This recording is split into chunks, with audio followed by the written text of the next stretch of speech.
Check out the team lineups again. Salford with no fewer than 5 ex-Wigan stars in their lineup. Martin Gleeson's one of them. He turns 34 next week. He had 2 years at Wigan. His last appearance in the 2011 World Club Challenge. Tim Smith makes a surprise return to the side. He wasn't originally named in their 19-man squad, but his late inclusion's a boost as they go for their first home win under Iestyn Harris.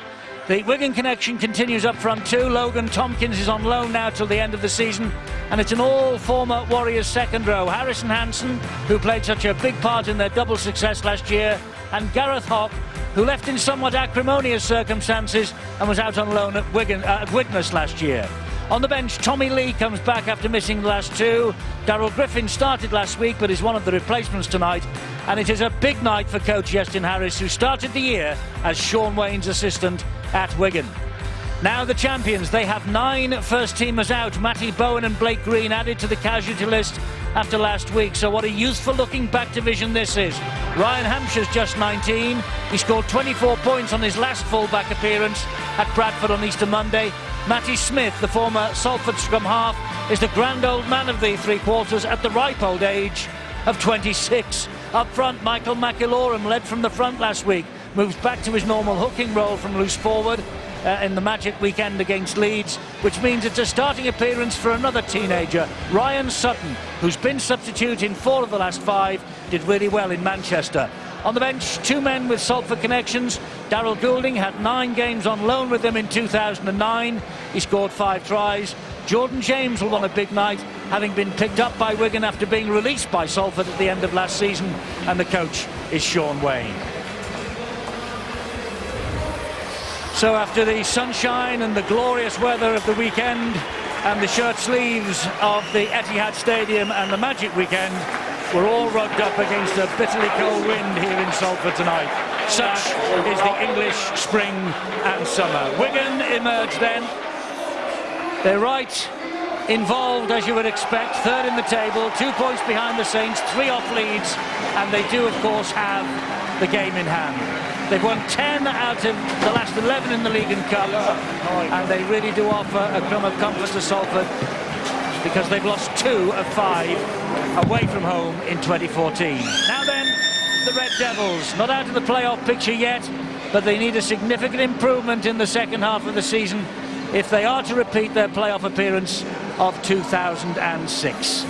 11th place for Salford.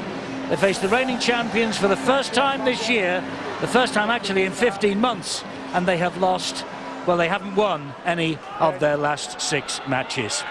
So Wigan will get us underway. They're in the virtually white with red, and it's the red and black of the Salford Red Devils. Gleeson is underneath the kick-off, and immediately the young Wigan forwards, they hurl downfield after that kick-off, and there are 3 in the tackle to bring the man down. Not surprisingly, Eddie, leading that was Michael McIlorum. He had a tremendous game against Leeds over the Magic weekend, as did all the youngsters. It's so important for Wigan to realise that if they can stop any progress from the Salford side, and you talk about getting a little bit heated and it'll be tense and cruel out there, this man, Gareth Hock, taking on John Bateman. Keep your eyes out for those 2. Hock in 12, Bateman in 25. It'll be spicy. That's absolutely the battle I'm looking forward to, Eddie. See Logan Tompkins pick it up. It's Bateman against Hock. Left-hand side for Salford, right-hand side for Wigan. It got fiery against Leeds. John Bateman stood up. We know what Gareth Hock can bring to the game. That's one to keep an eye out for. Tim Smith with the kick downfield. He was touched a bit late by Gil Dudson, but an equally enthusiastic chase led by Salford and Pulatua and Rangi Chase, watched by Gareth Hock, and that first kick downtown from the Salford Red Devils. Boy, that was a big hit there from Rangi Chase. He means business. We know his quality that he's got when he's got ball in hand when he's attacking. But it just shows that it's Salford side, they're really up for this. They realise it. So much experience in the Salford side tonight against these youngsters from Wigan. It's Wigan who are in possession. Scott Taylor is turned over and dumped on his back by a very good tackle from Steve Rapira, and then the kick, not the best, into the arms of Francis Melly. No, but the chase was good, and that's great by Gelling. Well, Gelling really has come to the fore, hasn't he? This is his 6th appearance in a row, and he's benefiting from this run in the first team. Opening exchanges here, Logan Tompkins gets the ball away to Tony Pulatua. Well, they were pretty pleased that Coach Sean Wayne, the Wigan side, are really getting into the opposition. You can see that Salford, they're struggling to get over the advantage line. Not surprising with defence like that. And again, that man, McIlaurin. Hock will take it forward, met by Matty Smith, by John Bateman, who won't be too far away from him, as we've said right from the start of this match. The kick here now from Rangi Chase is low and scudding along the ground, but is picked up by the young fullback Ryan Hampshire. Here now is Joe Burgess. 19 Hampshire, 19 Burgess, 20 Sargentson. Knock on here, and Salford gets some reward. Well, I don't know whether there's a hand in there. It certainly looked as though maybe Logan Tompkins. Either way, the winger is appealing to the official, but it's too late. They've set the scrum down. Big error. Yes, First real chance, Eddie, for Salford to really put on a set pattern move. Will Rangi Chase combine with Tim Smith, or will it turn the other way around? Logan Tompkins is Justin Harris's first signing, albeit on a season-long loan. And this was the last. Oh, there's a knock-on by Harris and Hansen. I was going to say there's the surprise signing really for Brian Noble in his reign here. Harris and Hansen. He played an important part in the double success for the champions last year. That was a loose carry by Hansen. He really should have had it a lot closer to his chest. You must respect possession. So it's a scrum one way and now a scrum the other, and Wigan will have head and feed. The ball comes out via McIlaurin, standing at loose forward. Here goes Gelling again. Junior Sow, Rangi Chase dealing with the threat. And Bateman takes the ball forward again up to the halfway line on tackle number 2. McIlaurin at dummy half. Ball comes into centre field. There was a big collision off the ball. Ryan Sutton was rocked back on his heels, but Wigan still have possession here. And that's a great example of how Wigan make ground. Look, that was just one man making over 10 metres with one simple carry. There wasn't a pass. We're inside the first 10 minutes. There's no fatigue really for Salford. They can't match Wigan in this battle of going forward. Sargentson acting halfback, and that was Sam Powell. Interesting to see how Ryan Hampshire, the Wigan fullback, wanted to link into the three-quarter line. Defence was pretty good. Up goes a high kick. There's a real chase on here, but it's very well claimed by Greg Eden. Very well claimed, and he had to be good as well, because sniffing around was Ryan Hampshire. Yeah, great composure there by Eden. Certainly added a lot to this Salford outfit, that is for sure. But again, you can see quite clearly that the home side is struggling to get into a good position so they can get the final kick away. Danny Williams taking the ball up on the first tackle. Logan Tompkins again gets the ball away. Oh, and hands and knees by Francis Melly. Ryan Sutton had hold of him. There's a little scamper again from Tompkins. Tim Smith spreads it and finds Gleeson. Gleeson's got Williams on his outside. Williams cuts back inside and is pulled down. Good tackling by Sam Powell. Good following by him as well. Got to get some height on this surely, and they're doing that. Yes, up it goes. Oh, it's going to bounce this. There's all sorts of problems here, but he comes up with the goods in the end as Ryan Sutton. No, it's not Ryan Sutton, Don Manfredi. Apologies. Yeah, it took a huge gamble, didn't he, the winger, Manfredi, and got away with it. You can't afford to be doing that, and he knows it. Oh, Sutton comes up with a knock-on. I think it was the pass more than the player, wouldn't it? I think you'd have to say Salford are lucky here to get possession inside the opponent's half. This time they've got to respect it better. I think Ryan Sutton's, well... He took his eyes off the ball, Phil, and he knows it. He knows it quite. He had the eyes as soon as we've been released from the dummy half, but then just had a little look at the final moment. The last time they had attacking position like this, they stacked everybody on one side. Harrison Hansen brought it back into the middle and lost the ball. Let's see if they can get through this set, put a bit more pressure on Wigan. It was a poor first effort from the scrum. Junior Sow is halted. I must say, when there was the knock-on from Ryan Sutton, the Salford crowd were very excited by the prospects, a little more so than the Salford players. Hock always is excited. particularly in big matches like this. And it is a big match for Salford, this, with so many former Wiganers in the side. Here is Rangi Chase spreading it wide, bouncing all the way to Danny Williams. Yeah, he went astray, but they got the look of the bounce here. Rangi Chase again in centre field, little hop, skip and a jump. Just lays it off then for Tony Pulatua. Solid enough run from him, but he attracts 4 defenders. Sam Powell eventually getting him down, and Logan Tompkins will play the ball. And here is Chase again. Good move, and they've got space here, and now he is in for the first try. The referee, though, hasn't given it yet. And he just wants to check a possible pass, a possible obstruction further back in the move that led to this. Stuart Cummings.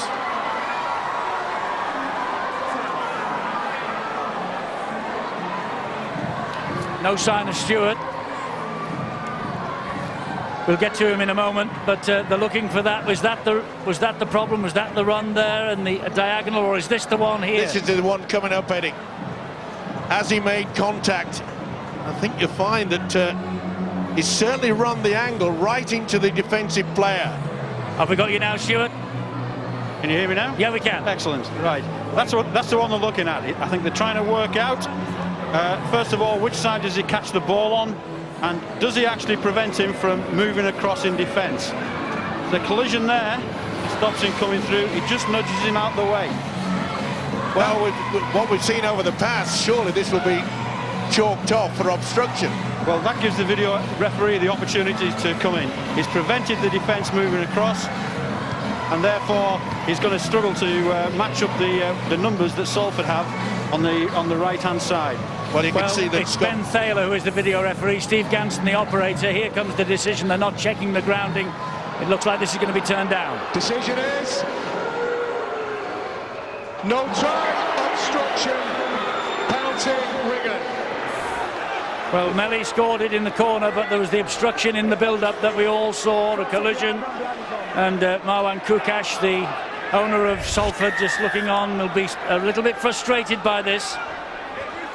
Well, almost every team in Super League tried to score tries in a similar fashion, but Scott Taylor, the number 8 for Wigan, is obstructed by the number 10 for Salford, Lamatasi, and that's what the video referees ruled out. But I think the Reds will be pleased, really, that they're executing players, creating space, and they did get over the line, even though it was denied. Have they got the aggression here to match Wigan with the defence? There was aggression in that tackle by Lamatasi, there certainly was. Yeah, and he didn't miss him either, and he's not right. Well, this could get very tasty. I'm sure it will, because there was certainly a high tackle in there, missed by the official. You'd see it quite clearly. And Tazi did not miss. Well, we talk about consistency. We've got consistency with the obstruction, and yet we don't seem to have consistency when the flying arms are going into the face. Well, that's Scott Taylor again. He gets up and plays the ball to McIlorum. It really is not a night for faint hearts, this, in the Wigan ranks, because Salford will be after them. Gil Dudson will play it. And now, high, again, off the boot. He's coming for it. Oh, he takes it well, does Eden, then he drops it. That'll be a knock-on. No advantage. He just didn't get both arms underneath it. You could see there, he never really had control of that. Look, I'm going to defend Greg Eden on this occasion. He's done brilliantly to get to it, but I think he saw himself streaming down the field before he pounced the ball. If he had just hung that to the side and said, listen, let's just get the ball in first, he could then have gone down the length of the field. He's almost done all the hard stuff. He's able to catch a ball, we know that. I think he saw himself, Eddie, scoring underneath the post and blasting through the defence. First job's first. Well, he is that sort of player, Greg Eden. He does see things fairly early, and he does go for the glory. This is Bateman, he's backing away from Junior Sow. And that's a penalty. Junior Sow piggybacking, trying to get him to position. Silly play. Silly play. And he's fortunate that the official, Phil Bentham, has not said, take 10 minutes in the sin bin, because that, to me, looked a professional foul. This is Anthony Gelling. Wigan spurning the opportunity of 2 points. McIlorum, Matty Smith. Good ball here is Hughes. Good defence now from Salford. Referee shouts them to release, they do. McIlorum into centre field to Sam Powell. He pops it up again to Scott Taylor. And Taylor is brought to ground. They're not making much progress, Wigan. They're looking to craft an opening somewhere. Will it come here as Powell finds Smith? And they have got the opening, and there's a man shooting through the line, and that's a tremendous try, or is it for Ryan Hampshire? Again, it's a video referee's decision. Again, he's looking for a movement behind the play. Again, he's looking for a possible obstruction, Stuart. There's two possible collisions here where players have collided with the defensive line. The question, I guess, is whether they've actually got away from the ball at the time the collision's made. Has the ball moved on before the collision? Well, the first one they're looking at, right on the line, it's caught it just on the outside.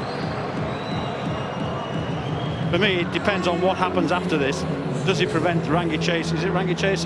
It's Gareth Hawk trying to get to the man, isn't it, initially? Does he prevent Gareth Hawk moving across? And I think you'd have to say that he does. Well, it affects the whole defensive line. If there's consistency, a previous point was that the whole defensive line is affected. Well, on occasion, Gareth Hawk coming in means Harrison Hansen checks his run outside Gareth Hawk. I believe it's Harrison Hansen.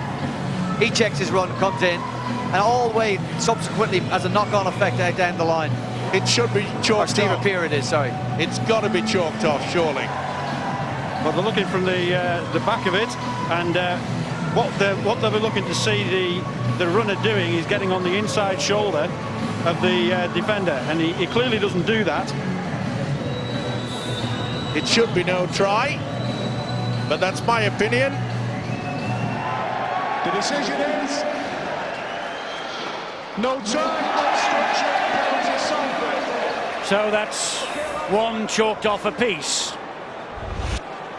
It's a big problem that we have in our game at the moment. Okay, the referee has got to do it, got to go to the video referee as well, but you must understand that this is going to be a real problem for coaches. Real problem for them, because utilising a dummy runner, well, they'll have to be eliminated. Steve, I'll tell you now, I'm only asking for consistency, and I think we've got it. However, I'll go back to that first one. I don't think it was an obstruction.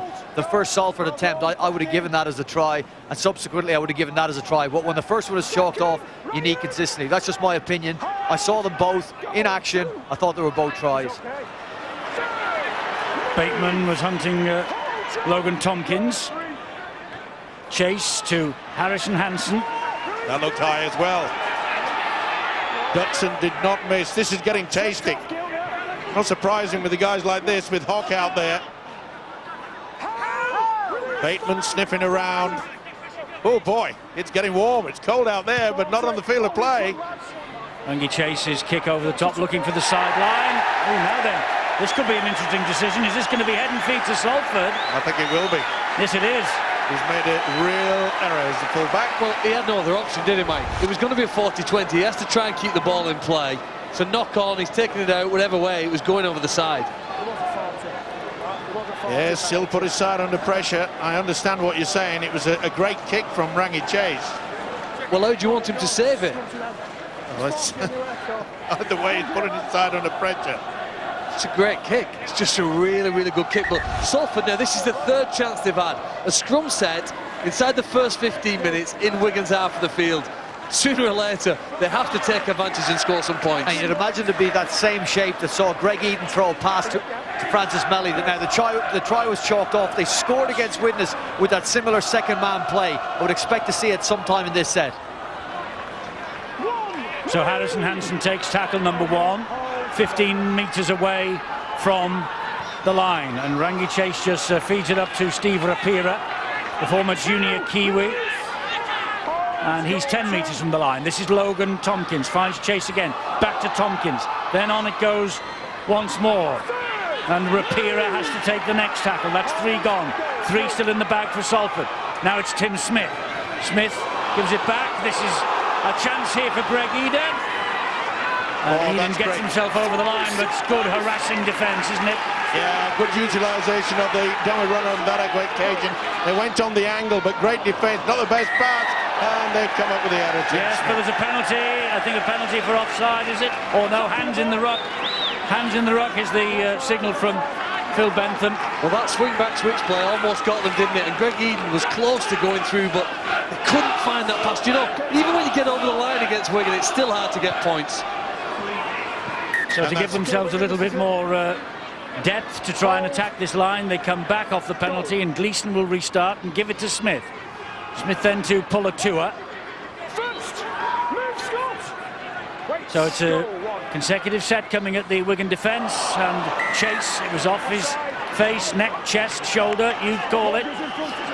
Well, real confusion there, and I think Tim Smith thought that perhaps he was going to be the dummy runner, but they just got in the way, didn't they? Tarzi was the man that, yeah, he should have run round the back, but it wasn't the best pass either.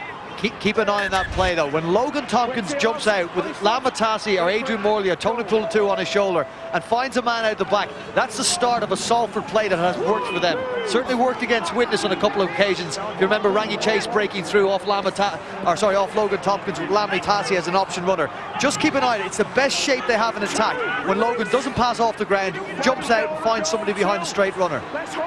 Number 17, Dom Crosby is out there. That's a great tackle by Gareth Hogg on Michael McAlorum. And it's oh, that's going to be a penalty. That's silly play. You don't get sucked in so easy as that.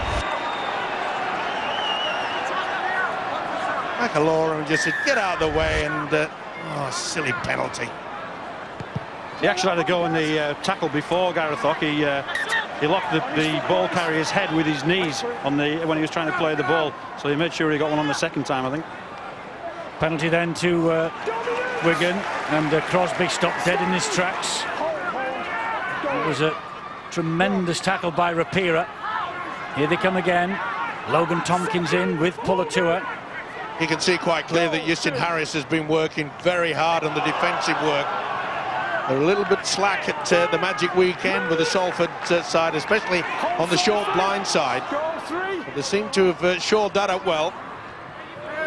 Powell will drift the kick over the top, looking for Burgess. He got to it, Burgess, but under pressure from Danny Williams, couldn't control it. And it's a tap on the 20. It came off Burgess last. Beautiful little option, wasn't it? It just bounced a bit too high. Well, they've been getting into each other. 16 minutes gone, and 2 tries turned down by the video referee. Yeah, it's a physical battle. We thought it possibly would be. Justin Harris arrived in April after he quit the role as assistant coach at Wigan with Sean Wayne. He's still seeking his first win here, though. They did draw 16-all against Hull KR last time they played at the AJ Bell Stadium. Tompkins, back he comes again to Tim Smith, and he will hammer the ball down the middle. That's going to be far too long. Well, there's an option to go early, didn't wait until the last one. Not so sure whether he was trying to hit the pads on the post, but wasn't far off it. Well, it's and the physio just checking that Michael McAlorum's okay. Saints Huddersfield is our offering on Sky Sports 3 here tomorrow at 7:30, and Catalan Bradford Sky Sports 3 again at 1:55 lunchtime on Saturday from the south of France.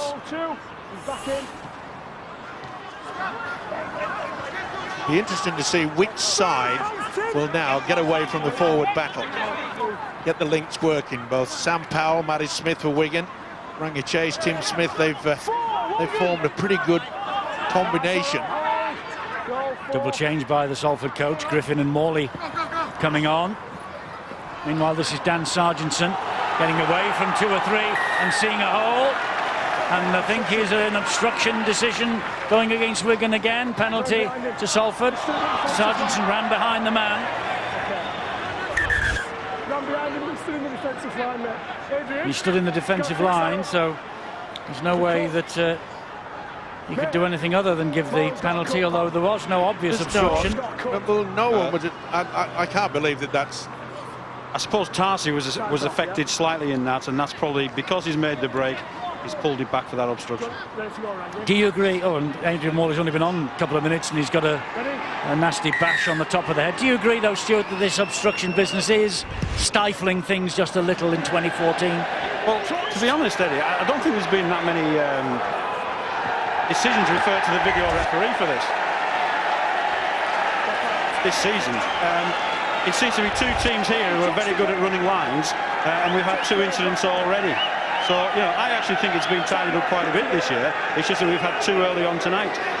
Hampshire tried to stop the ball going out from the penalty, and he succeeded, but all he did in succeeding was knocking it over his own dead ball line. It's a goal line dropout now. Yeah, but at least they can punt it down to the halfway line. It would have been... It was a very ambitious kick to touch, wasn't it, that? Yeah. Trying to gain 50 metres. It's probably worth mentioning, Phil, the strong breeze that is coming down through the stadium, that I think at the moment favouring the Salford Red Devils. And Wigan will be dropping out into it, although they've got great distance.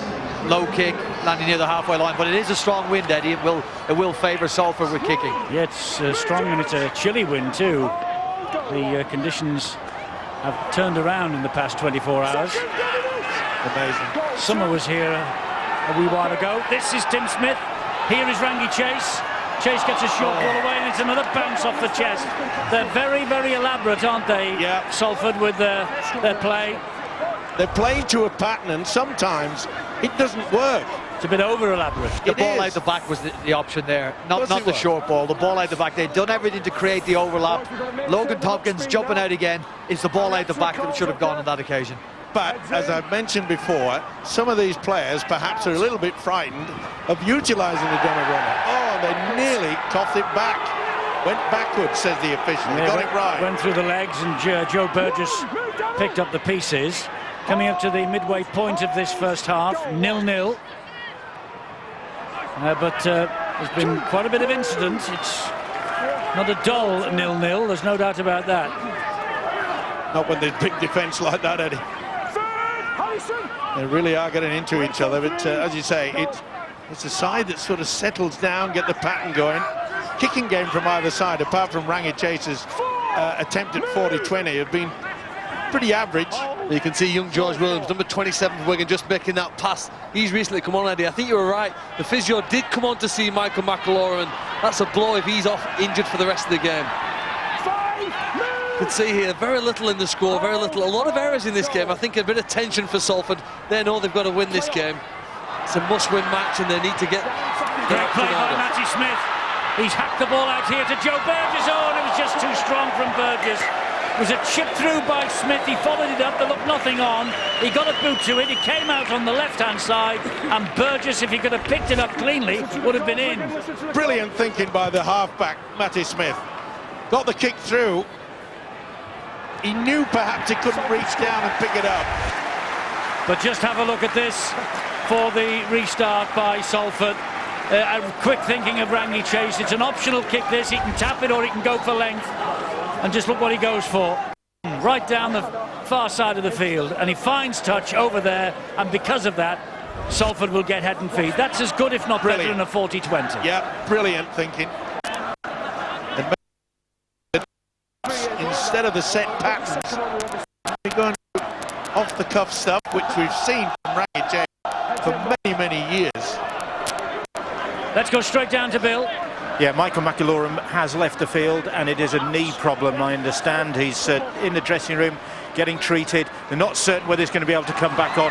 A major blow for Wigan. They're short of commanding figures out there, leaders out there. McAlorum very definitely that. Matty Smith has got a lot on his shoulders now. Yes, he has.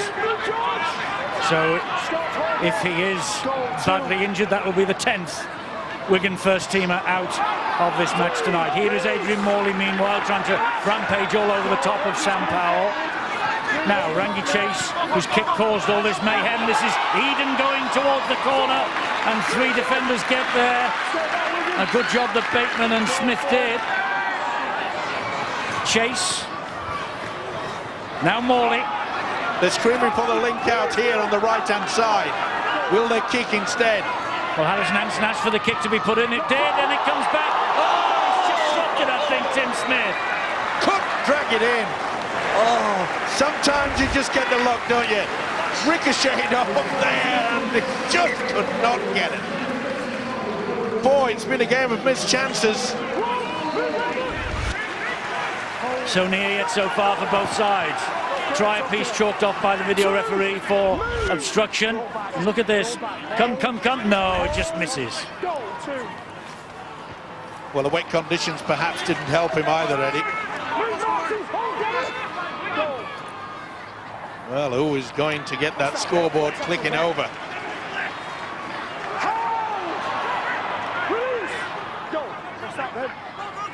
Now, a run from Dom Crosby.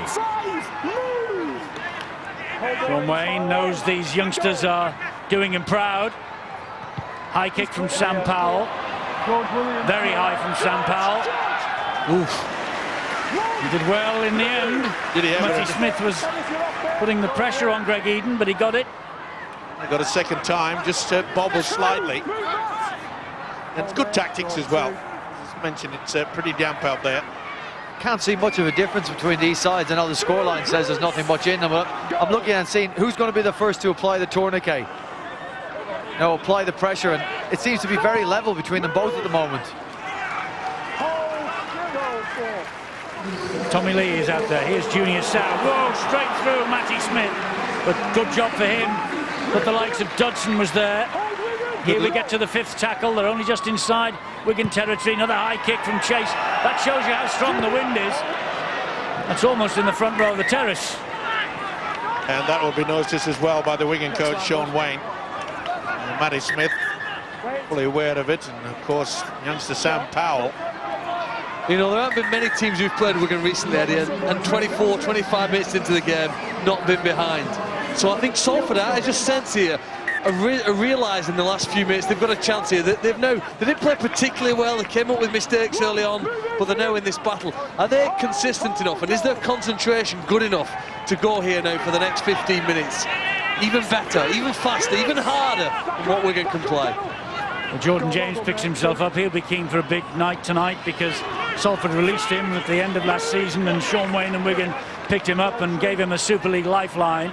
Here he goes again, gets the ball away to Powell, who in turn gets it away to Gelling. And Gelling is forced back by three heavyweight defenders.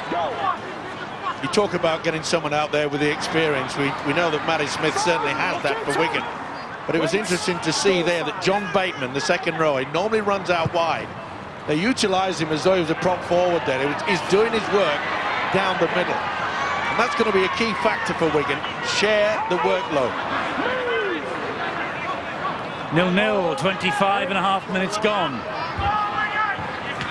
And Melly will take it forward once again for the Salford Red Devils. Tommy Lee is waiting at dummy half. Rangi Chase on the short ball. And out it goes on that far side to Matty Ashurst. He came on as a sub in the Magic weekend against Widnes and got a try. Here's Gareth Hock. And he's just given that ball away as Gareth Hock.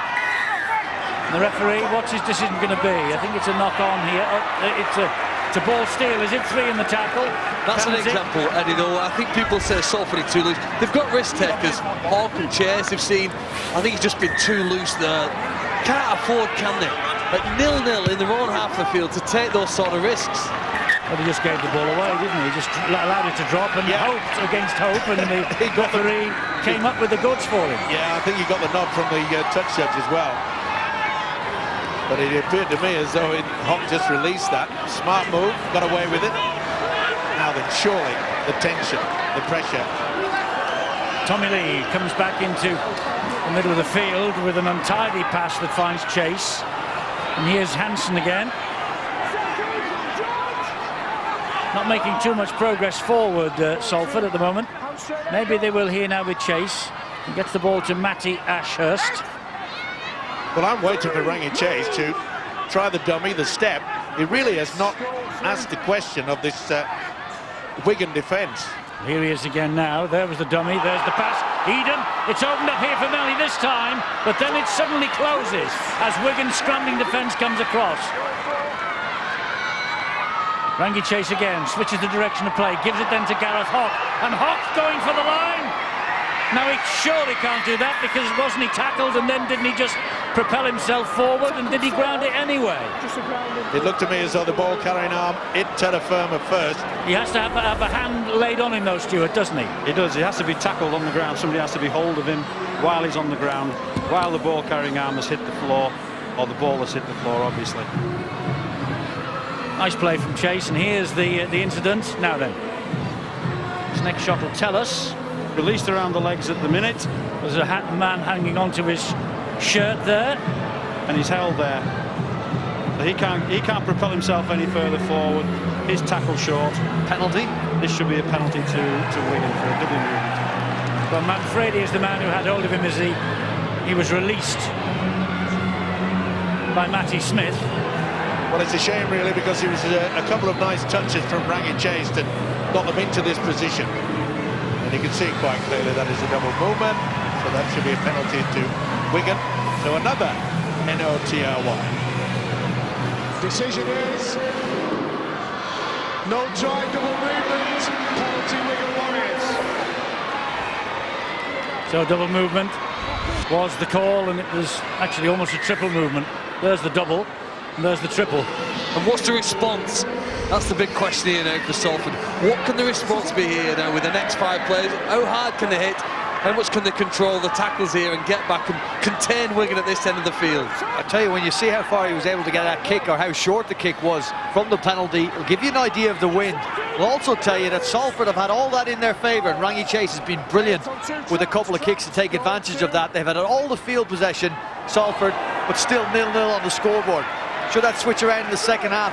Will Wigan make more hay of that? Yeah, I believe in that, that's for sure. I already mentioned Sean Wayne would be aware. That looked a high shot onto the head. There's an injured player in back play for Wigan. Yeah, there's some low-flying aircraft out there. Is there ever? And the latest was from Darryl Griffin. Let's get straight down to Bill. Yeah, problems mounting for the Wigan Warriors. We said before the game, the number of injured players they've got. And you can add another one to that list now, because Michael McAlorum has just reappeared from the dressing rooms. He's changed, he's back in his tracksuit. He's not coming back out again for the Warriors, and they have lost another one of their experienced players. It's down to the kids increasingly at Wigan. Yes, Sean Wayne said he was down to the bare bones for the Magic weekend. He is even lower than that now on numbers. Well, if they win this tonight, that will be double magic, because they are really, really struggling. What a learning curve, though, for some of these young Wigan players. Yeah, and they've stepped up to the plate, we keep saying it. Here's Tim Smith, ball out the back door, and well, it's good work as Matty Ashurst is brought down again. Tommy Lee finds Tim Smith, a little kick through the middle, looking for Smith. It bounces off a leg, and it's play on this, because it came back off the Wigan man, came off the ankle of the Salford man, and was dropped on gratefully. Great work by the fullback Ryan Hampshire. You've got to be aware, especially with slippy conditions like this. Now then, Salford are getting stuck in here. They sense something. It's a tough place to be at the moment. You can't make many yards, and every time you kick the ball, because of the wind, you're not kicking it very far, and they're returning it and attacking straight away. You're under severe pressure, but I'll tell you what, half an hour in, Wigan have dealt with it admirably. They've got through that very good set defensively, have the Salford Red Devils. And the kick, it's a possible 40-20, but no, Eden has moved across to cut that possibility out. good position as well by Eden. And it wasn't a bad kick when you think about the strong wind against them. You know, the stats in the first half now are very, very even. We haven't had a break made. The defence from both sides pretty good. Similar amount of share of possession. I think the question will come down now, Eddie, into the last 10 minutes about Salford's fitness. They have got older players, but are they as fit and enthusiastic as the ones in white shirts that are playing against them? And in this final 10 minutes, we'll get a really good indication of that. Well, as you mentioned that, Phil, the man who took the ball forward on the first tackle for Salford was the grand old man of Super League, Adrian Morley, 37, and still going strong. Not the best pass again, not the best pass again, but it's turned into something by the boot of Hansen.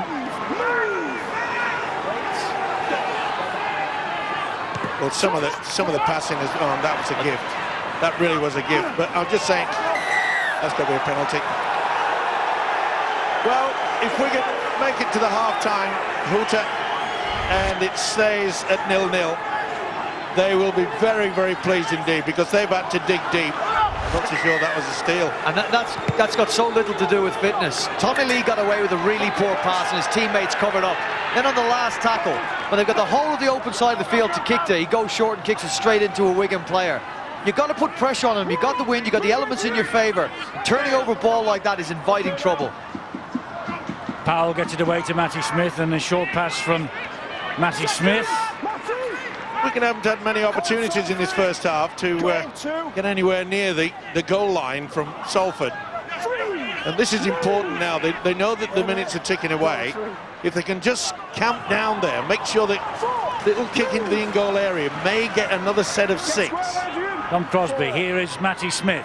Smith then gets the ball through the hands and finds Sargentson on this near touchline. He tries to go in between 2 red jerseys belonging to Smith and Gleeson. Got to be a kick in the in-goal area, surely. Well, up goes the kick, and here comes the leap. Well, was he tackled in the air then by Melly? Yes, he was. Manfredi. Well, at least Manfredi went for it first. Yeah, Melly made no attempt. He knew he was going for the man. He knew that Manfredi had him for the height. The junior sow didn't help Francis Melly then, the way he was standing. This is Bateman. You look at Bateman, you think he's years older than his 20.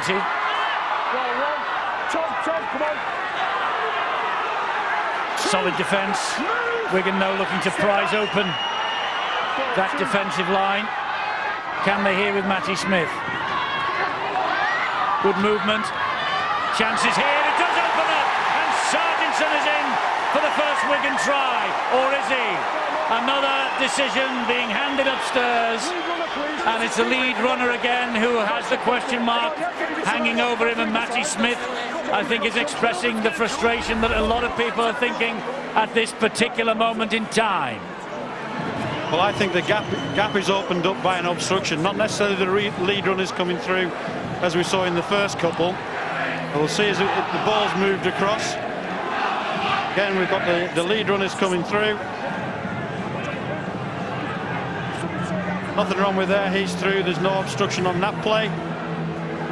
Yeah, that's, I think, the indication that we got there from Ben Thaler. He waved his hand then, as much as to say that's okay.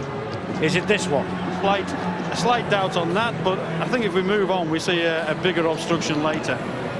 But how can number 13, the red, Harrison Hansen, is he impeded from getting to the man with the ball? Well, certainly on the same way as the previous one was disallowed.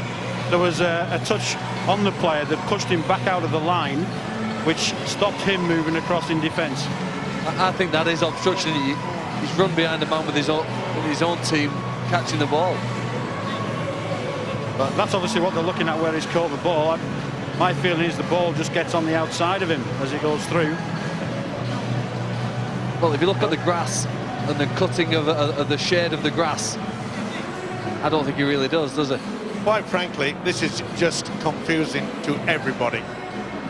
Well, the runner's got to get on the inside shoulder of Harrison Hansen there, and he doesn't do that, which, as I said before, he gives the opportunity for the video referee to come in. Well, this is another one going to be chalked off. The decision is no try, obstruction, penalty Salford. Now, Stuart, you said we haven't had too many of these this season. We've had 3 in 33 minutes. That's 1 every 11 minutes. Certainly is, but I'll put it down to these two teams playing similar plays and getting the runners wrong. The runners are getting on the wrong side of the defenders, and we haven't really seen that all season. They've been getting on the right side. But you can't tell me, Stuart, that some of these coaches, I'm not saying all of them, will be telling their players, if you can't get into a position, make sure that you make contact with a dummy runner. I don't think they do. I think they're trained to get on the inside shoulder so that they don't obstruct, and they're just getting it wrong tonight. Well, between them, they've got it wrong 3 times. Sean Wayne wasn't too impressed. Matty Smith led the chorus of debate initially. But let it be a lesson to Salford. They gave a ball away cheaply on their last tackle with a kick from Tommy Lee, invited Wigan down to attack their line, and Wigan put them under pressure. So you got to keep Wigan as far away from that line as possible, and don't let them put them plays on, or else you will be vulnerable to conceding. Tim Smith will go down eventually under the last tackle coming up, and Lee is waiting at dummy half. He comes back to Rangi Chase. Up it goes. He catches the wind. It's high, it's deep, it's well claimed by Burgess, but he was in the field of play, so he has to work it away from his own line. Well, that was a better chase as well by Salford. They had the numbers there, and they'll be trying to force the error. Second, Got to be careful now. Had many penalties for offside. Oh, that's a real schmozzle. Referee waves play on. You know, Wigan have been good, Eddie. Sometimes they're going wide, even in their own half. Is this an attempt to do it? They can sometimes get around their opponents. We've seen them score a lot of long-range tries. Not there, though. The Reds have got them again. That's 4 of the 6 gone. And here comes Jordan James. He is the oldest man in the Wigan side, 33. He won't thank me for telling everybody that, but he is. And Matty Smith. That's a great kick. It is a great kick against the wind. It hit the ground, it bounced in the end into the arms of Williams, but it just gave Wigan a couple of extra seconds to get this chase going. And boy, Sargentson leading the way with Gelling. They're tackling as though their life depended on it. It really is a good effort.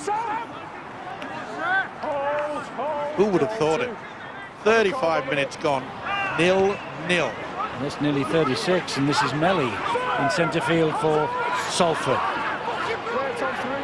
Tommy Lee again at dummy half, gets the ball wide to Morley. Here is Rangi Chase. He gives it then to Gareth Hock. Wigan thus far have dealt with the threat of Gareth.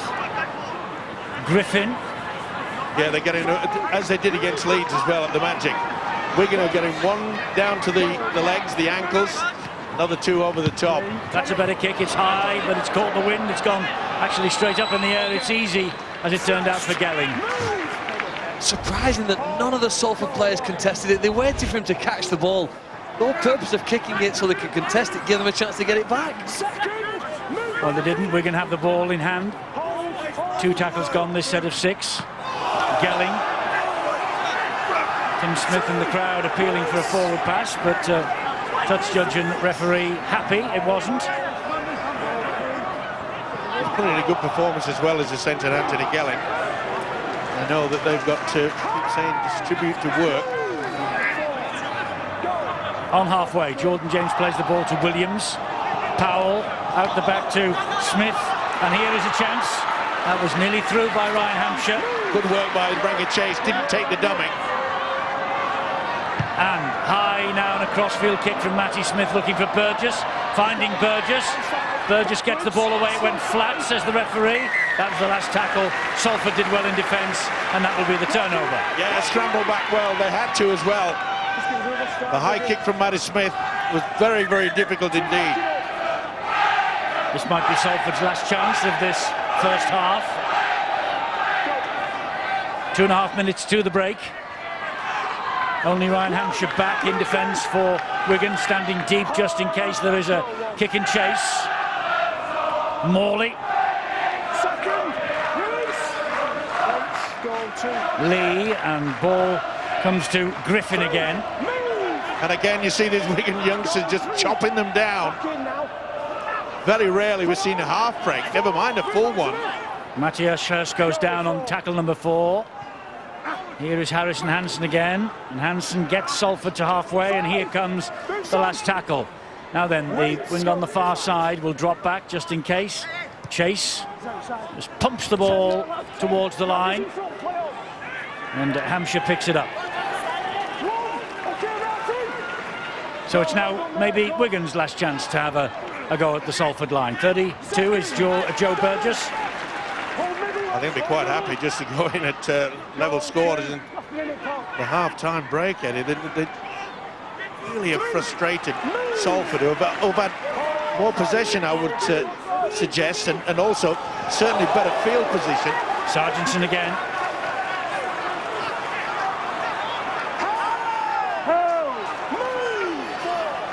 Two tackles remaining this set of 6 as we go into the last minute of the first half.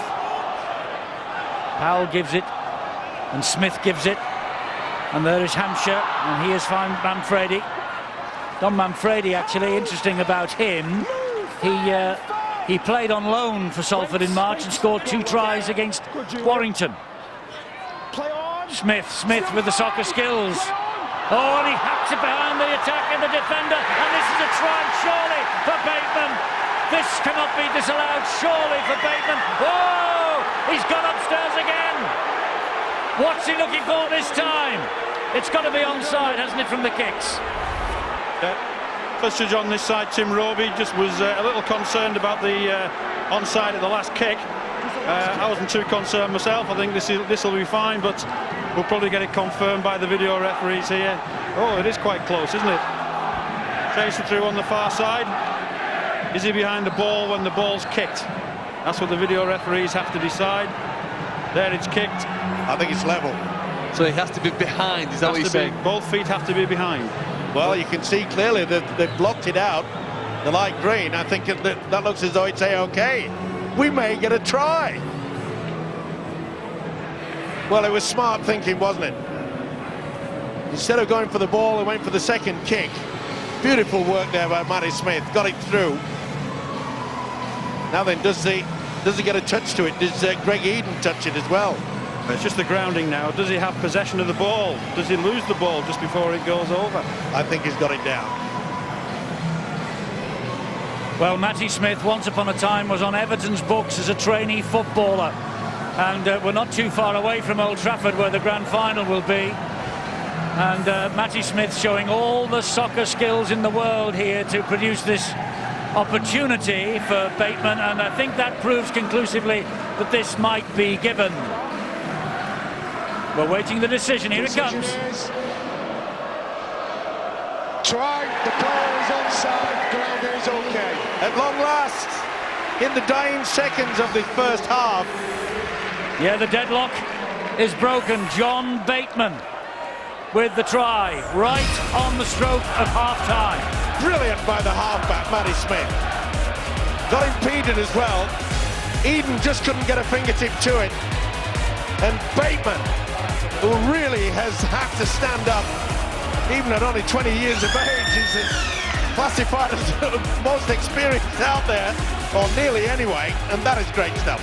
Well, Bateman wasn't even in the original 19, and then he was named by Sean Wayne, and when I questioned it with him, he just said to me, yes, he's a tough cookie. Is he ever?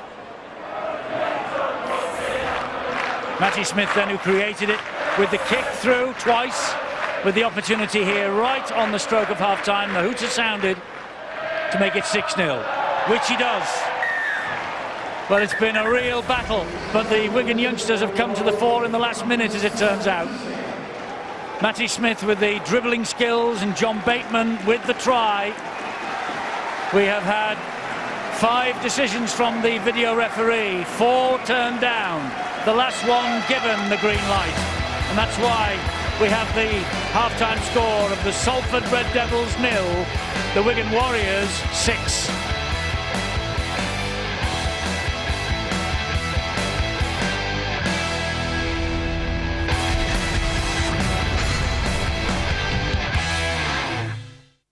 The Gladiators are entering the arena.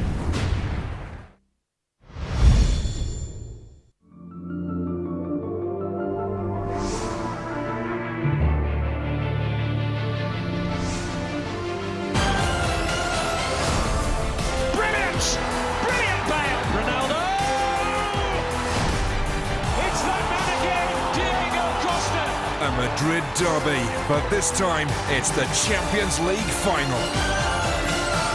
Real v Atletico, this Saturday from 6, live, Sky Sports 1. We invited book lovers to try the new Kindle Paperwhite. I like to escape in a book. You can just really get lost in a character and a plot. I read anywhere and everywhere. I plan to be reading books on the beach. This is great. The sun's just come out here now. It doesn't matter what angle you hold it in, I can read that perfectly. It's really light. Great long battery life. 8 weeks. No way! For travelling, this would be a godsend. I'm really enjoying it. I'd definitely buy this, actually. Take a Kindle Paperwhite on holiday. You've got to read it to believe it. Virgin Media with Netflix. The greatest moment on TV since... Democracy is so overrated. Netflix through your TiVo box. Included with all Virgin Media collections for 6 months. But hurry! This offer ends on the 28th of May. So choose your collection pronto and watch Netflix through TiVo. Buy online today. At TrustedTrader.com, you can search from thousands of trusted local tradespeople, all vetted and verified. That's our man there. Oh, not the other one, though. So when you need a plumber, you won't be left regretting taking the plunge. When you need an electrician, you won't be left in the dark. Or if you need a roofer, you won't be left wondering why it always rains on you. And with TrustedTrader.com, you can leave a review. TrustedTrader.com. the UK's trusted trade directory. The weather's looking brighter, and now your wardrobe can too, with 25% off 2 clothing. I spy with my little eye something beginning with T. Is it a tractor? No. Tree. Nope. Is it a train? No. Is it a tyre? No. Is it Teddy? No. It has to be a tree. We've had that. Do you give up? Yes, I know. Wait. Is it track? Distractions can cost you your life. See track, think train. Hi, my name's Maisie, Rose, or Pauline. A rubbish name isn't all the folks might give me. There's this faulty gene, and if Mum or Dad has it, there's a 50-50 chance it'll be passed on to me. Which means my heart could stop suddenly. The British Heart Foundation is doing research that'll help treat these deadly conditions. So come on, join our fight.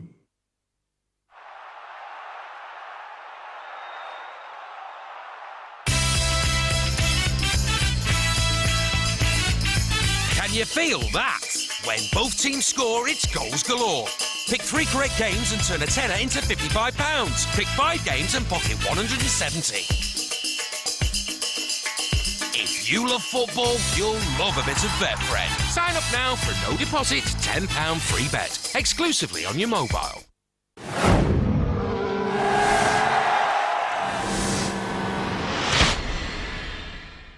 The gladiators are entering the arena.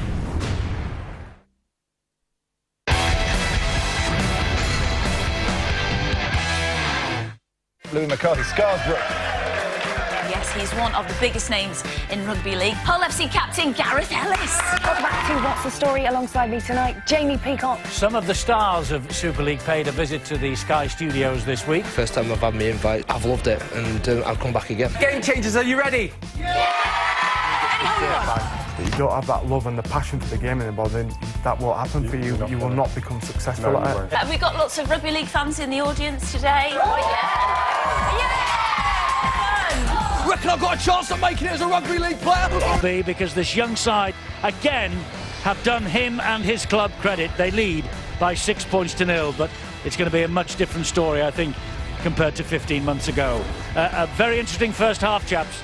Yeah, it is, and I've just had to calm this man down. More of that later on. Look, we were heading for a 0-0 draw, coming up to 30 seconds to go in that first half. Luckily, we got a try. It puts Wigan in front. Salford had a lot of the territory and a lot of the possession, and some great scoring chances. Now, pre-game, you looked at the attacking shape that they came up with. That's going to be involved in your second clip. But first of all, show us an early chance that they had to try and post points. Yeah, it was Wigan errors as well that offered Salford the early chances. It was Rangi Chase's 40-20 that got him in the position for the real first chance. He has kicked well, hasn't he, with this win behind him? Extremely well, yeah. Again, you know, this is not being overcritical of Greg Eden. He is the fullback, and I would say at that point there, you've got a situation where the Salford winger, the Wigan winger rather, has got 3 players because everybody inside him is beaten. Sargents is on his way out, but the best he's going to do is got to get to Greg Eden. So he's got Gleeson on the inside, or the favoured pass. That's who I would hit. I'd hit Williams straight over the top on the outside. He goes for the try himself, and he comes up short, and that proved to be as close as they got. And that's a ball he can throw. It is.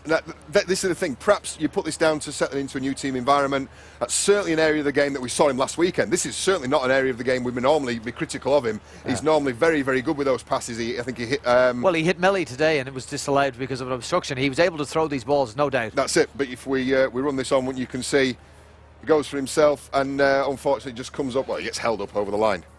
Okay, the busiest men possibly in the first half have been stood down here. They're the video referees. 3 tries chalked off for obstruction, 1 for a double movement, or triple movement really, Eddie called it, from Gareth Hawke. That was correctly, I believe, ruled out. Give me your opinion on at least one of these obstruction calls, John. Right, surely it is time for us to have a rethink at looking at these rules. I understand what the referees are faced with and when they're interpreting the rules that are put in front of them. I'm suggesting, I've come up with this in the first half, a two-part test for whether we're facing obstruction or not. I'm going to use the Sargentson no try as my example. The guy we're looking at here is Harrison Hansen, because this was where the obstruction occurred. It was Harrison Hansen and Anthony Gelling, and they're coming together of those two people. The first thing I would ask, rather common sense, with a lot of common sense, was there an obstruction? And if you satisfy the first part of the test, you go on to the second part of the test. Well, I think we can see from this point here, yes, that's an obstruction. That's technically an obstruction. So we go through to the second part of the test now, and we say, did that obstruction lead directly to the try? Either by way of the player running straight through the hole that was left, or by a substantive effect on this outside defensive players. And that's the key part. Have a look at these players. Were they, well, first of all, they weren't even looking, so they didn't realise what was happening. Were they affected by what happened inside them? I would suggest no, and I would also suggest there was ample opportunity for them to make a tackle in defence and shut that player down. Absolutely, I don't think Martin Gleeson was affected at all by that for me is a try and should be given as a try all day long. And we've got to be careful here with the rule makers have got to get a scenario together where they've got the balance right between rewarding good attacking play and preventing very, very good tries. Yep, OK, well, there you go. 3 tries disallowed, 1 try to John Bateman. Good try and all it was as well. Picking up that Matty Smith kick as well. So this is the Bateman try. We'll just run through one thing, because there was a question mark there whether it was, well, first of all an offside, second of all a knock-on. He's the man who created it all, and it's not the first time he put the short kick in as well, did he? That, for me, that's fine. There's enough control on that, and we had to wait a long time for it. OK, 6-0 to Wigan Warriors, and they will have the elements behind them in the second half. Can Salford come back into this game? We will soon see. Back to you, Eddie. Yeah, we'll see in the second half, and well, only 6 points in it, but plenty of talking points, as you have already heard from that first 40 minutes. And well, the Wigan supporters who have made the journey here to Salford, the short trip down the M60, well, they'll be well pleased that they have arrived and are watching, because their team is ahead at half-time. Only 6 points, but plenty to talk about and plenty more to come, I think, in the second half.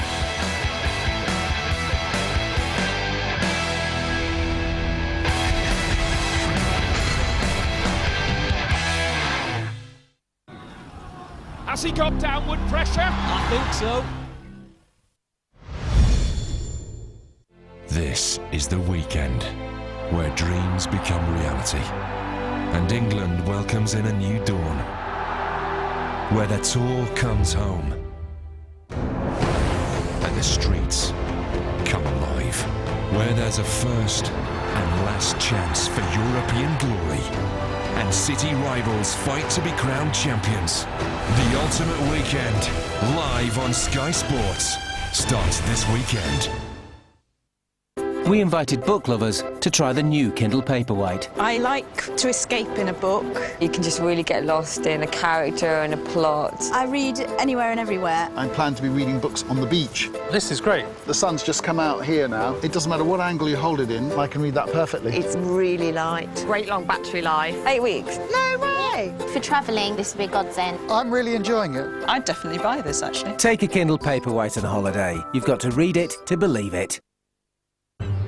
Who'd have thought that a small hotel in Folkestone would grow into one of Britain's big success stories?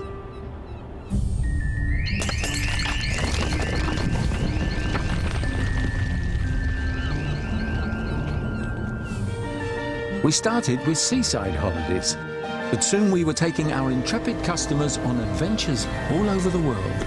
And we now insure the cars and homes of over 1.5 million of them. Saga's grown up with the generation it serves. For the 23 million who are over 50, we believe nothing is too much trouble. Not bad for a small hotel in Folkestone.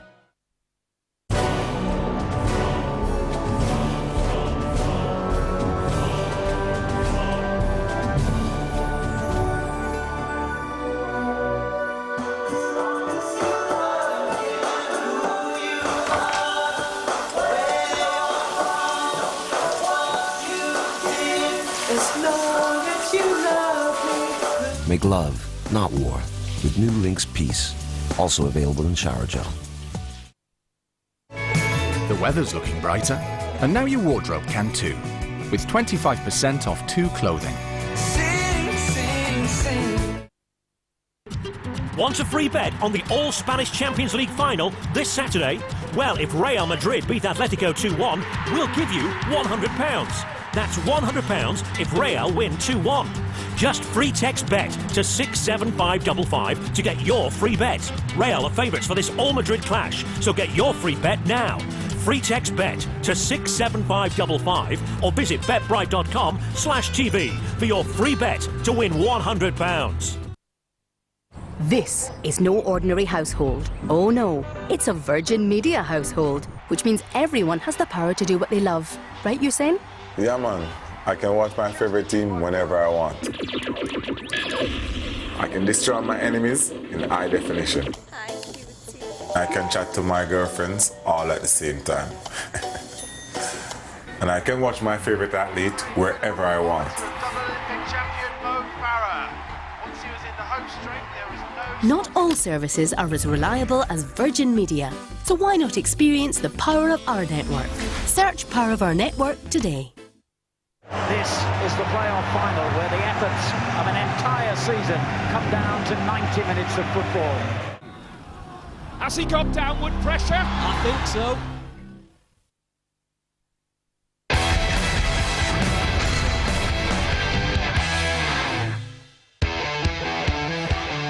Well, second half about to begin here in Salford. Don't forget we have Saints Huddersfield for you tomorrow at 7:30 on Sky Sports 3, and on Saturday the Catalan Dragons against the Bradford Bulls live from 1:55 also on Sky Sports 3. But here tonight Wigan are leading by 6 points to 0. Maybe a half-time scoreline we might have expected, because the last time they lost to Salford it was May 2006 at the Old Willows ground in the Challenge Cup, 16-4. A couple of months earlier they had lost in Super League against Salford, 10 points to 28. That was March the 3rd. They have actually won each of their games in the last 8 years, home and away. 15 straight wins for Wigan against Salford. Can the Red Devils, the new-look Red Devils in 2014, can they do anything about it in the second half? I think that Justin Harris, the coach, would have said to the Salford side, look, be a little bit more patient. Don't try to force a pass. Let's just apply that pressure. Well, you say that, Justin Harris himself might be getting just a touch impatient, because Justin is the 4th Salford coach under Dr. Marwan Kukash since he took over those 15 months ago. You remember Phil Vivers was first in. He was replaced by caretaker Alan Hunt. Brian Noble moved in, and he has now been replaced in 2014 by Justin Harris. So it's got to be the hottest seat in the Super League, hasn't it? It certainly is. It's nervous times, that is for sure. Well, they've started pretty well there, haven't they? They held Wigan. They didn't allow them get up and over the halfway line. No speed around the play the ball. And they start the second half here now in a pretty decent position. I wonder what sort of mindset they've got though here now. Are they wanting to attack Wigan, or they seem to, I thought really at the end of the first half, to be needing a rest? But they've got to play at a faster tempo here and try and win some of these little mini battles when they take the ball into a tackle. And on the evidence of what we saw in the first half, Salford playing with the wind in their faces in this second 40 minutes. But that's a good ball that put Eden through the gap from Rangi Chase. Good tackle by Sargent, and then it had to be as well. Here's Tim Smith now, but he was looking for support and there wasn't anything there, so Jack Hughes came in and put him to ground on the last tackle. So expect the kick here from Chase. It's a little slide through, collected by Matty Smith. He's behind his own sticks. That's a good chase by Gareth Hopp. Just collared Matty Smith, nearly dragged the shirt off his back and put him down. Goal line dropout. And that is applying the pressure brilliantly. The kick from Chase was good. Good position though by Matty Smith. Saved the day, that's for sure, but good work from this fella, Gareth Hopp, with a tough encounter. At the end of the game, people say it's tries that win games, but I think it's chasing kicks with more enthusiasm than your opponents. They've got the reward of it here now. They've got 6 plays in which to come up with the first 6 points. And so Darryl Griffin will take it back in on the first tackle. Met by Williams and Bateman, and also Jordan James, Tommy Lee. Ball in centre field to Adrian Morley. We talk about the fact that Wigan will have this strong wind behind them to their advantage, but You notice straight away that Rangi Chase, the kick, he'll keep it low, and that. Oh, this is a real gift. Crosby messing around. Yes, he wouldn't get off Adrian Morley, wouldn't allow him to play the ball quickly, so penalty to Salford, which means on tackle 1, they're 9 metres away from the Wigan line. That's Tommy Lee at dummy half. And he gets the ball to Smith, and Smith with a little drop of the shoulder and a dummy. And all hands to the pump defensively for the Wigan Warriors. Back it comes now to Chase. Chase then finds Eden. He's good on his feet, Eden, but Sam Powell stuck to him. But here's another penalty for obstruction.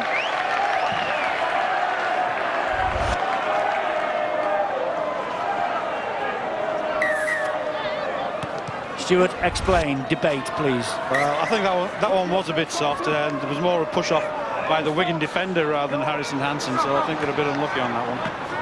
You could give credit, Eddie, to Rocky Hampshire and his defensive effort. Up, I think it was on Greg Eden, not sure who it was, one of the Salford players. He wrapped up the ball on top, that limpid mine defence. Boom, squeezed them and pushed them back over the line. Jack Hughes will play the ball to Williams. It's George Williams, he'll find Smith. And here comes Darryl Goulding now. Nice tackle from Chase. The pinpointing Chase, perhaps his defensive work can be pretty low-key. Jordan James has hold of it 30 times, a Welsh international. George Williams, here's John Bateman.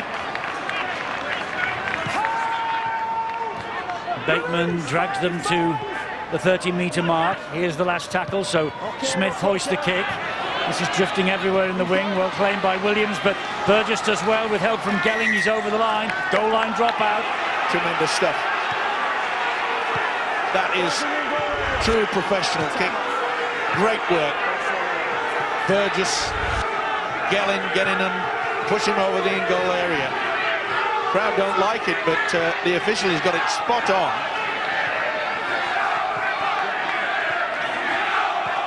Referee has stopped the clock because Salford in no terrific rush to get this goal line dropout and get the match restarted. Let's go down to Bill then for half-time news. Eddie, the mood in the Salford camp is one of positivity. Yestin Harris asking his players to go out and just be maybe a little bit more adventurous. We've seen that already with Tim Smith going close just to take Wigan on. And you never know, they might find a way through this valiant Wigan defence that has been so enterprising so far. Sean Wayne really proud of his side, just wanting more of the same from them in the second half. They won't have Michael McIlaurin back. It's a knee strain, nothing too serious, but he won't be reappearing for the Warriors tonight. And you get the feeling Salford really aren't going to get a much better chance to beat this Wigan side with the state they're in at the moment. Off the foot of Williams, says the referee, no knock on. Here is Powell! Word in the ear, word in the ear. It's another decision for the video referee. He got the call from the sideline. There's a question mark about the build-up to this one as well. It's becoming monotonous, Stuart, I'm afraid. I'm sorry, it is. Well, they're looking this time at the behind the play the ball. Was there a knock-on behind the play the ball?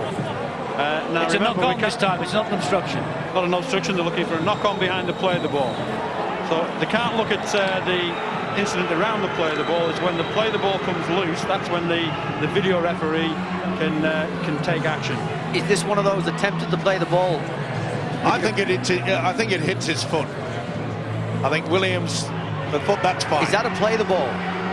Well, technically, it's not a correct play the ball, but as I said, the video referee cannot look at that. That's an on-field decision that has to be made. Would you penalise that for an incorrect play the ball, just as a side issue? As a side issue, I would like to say yes, but who knows? I'm not in the game out in the middle. Well, if you penalise that, you penalise 100 penalties in the match. Yeah, make it 200, Eddie. And this is good work there. Sam Powell, he took them on. That was great stuff. Surely this is DIY time. Try to Sam Powell, no knock on the play the ball. No knock on the play the ball by Sam Powell. So try to Sam Powell. And my apologies, Stuart, I thought it was another obstruction. Well, there was actually an interesting move within that, but they didn't look at it. Well, we saw two dummy runners on that occasion, and they made contact. Thankfully, if you're a Wigan fan, this young fella is making a name for himself. He dropped the shoulder, threw the dummy. He knew he had the speed. And surely, Matty Smith will add the extra 2. 12-0, should be. Sam Powell was a substitute at the Etihad Stadium at the weekend. He's got a wonderful chance now to cement a place with Blake Green out of the side for 3 months or thereabouts. He's the half-back partner to Matty Smith, who adds the extras, and Wigan double the lead. Tries either side of half-time to the champions. If you went back 2 plays before that try, Don Crosby for Wigan ran the ball forward as we see the try eventually scored. But it was all set up, I think, because Salford just weren't strong enough. Daryl Griffin and Steve Rapira had a chance to tackle Don Crosby and put him on the floor, and they either didn't have the effort or they didn't have the willingness to bother doing it. And he stood, played the ball quickly. Wigan went forward, Bateman, and then played it for the try. I just think that Salford have got to get a little more physical when they're starting to hit the Wigan forwards in the middle of the pitch. Well, these fresh-faced Wigan youngsters, this might have to do a job for the club for the next few weeks. Manfredi brought to ground by Lee. Well, and here's the play that Phil was talking about. Look, they both hit him. In fact, there was 3 at one point. That's poor. You're supposed to put the man on the floor, aren't you, to have some control of it as Wigan lose control. Wow, Gelling's had some luck. Yeah, yes. I don't know why Gelling even attempted to offload. Well, he gets an extra set of 6 because of it. Very fortunate indeed. I'm sure that Sean Wayne, the Wigan coach, will get the message out and say, come on, we want good field position. Back in again, Gelling, and he plays the ball. There's Powell. Smith, runners all over the place. Darryl Goulding is one of them. They're playing with a lot of confidence now, aren't they, Wigan? 2 tries, and they're swinging it from left to right. They're going to right across the 3-quarter line. And you get into that point where, you know, Salford, if they don't win tonight, Eddie, I think you can say farewell to a top 8 position for the playoff. Charge down, that was. Depends who gets hold of this. Wigan do. And they have a chance here because there's 2 on 1 out wide. He's coming back the other way is Burgess. And Danny Williams is grateful that he did. I think they're a little bit fortunate there, Wigan. Whether there's a little bit of a knock on there, either way. Hughes will take it forward. Won't be complaining.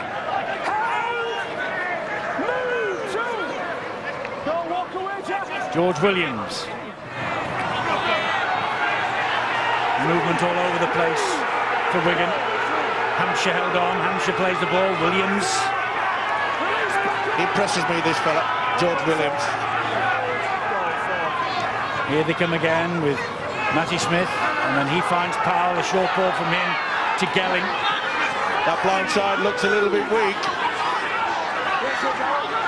So maybe they'll come back towards the right-hand side of the field. No, they're going on the blind side with Hughes. Everyone thought they might come wide, but Hughes is trapped, but he's trapped on the line. Wigan turn the ball over right on the Salford goal line. And it's not about option. Go for the power play. Pretty close, didn't it? How do you dig yourself out of this hole if you're Salford? There's going to be a couple of brave runs needed, a couple of quick play of the balls. That's not what you want to see. You don't want your players on the back. It's got to be elbows, knees, find a quick play of the ball. This man might show them the way. He gets up, there's Morley. Plays the ball to Lee.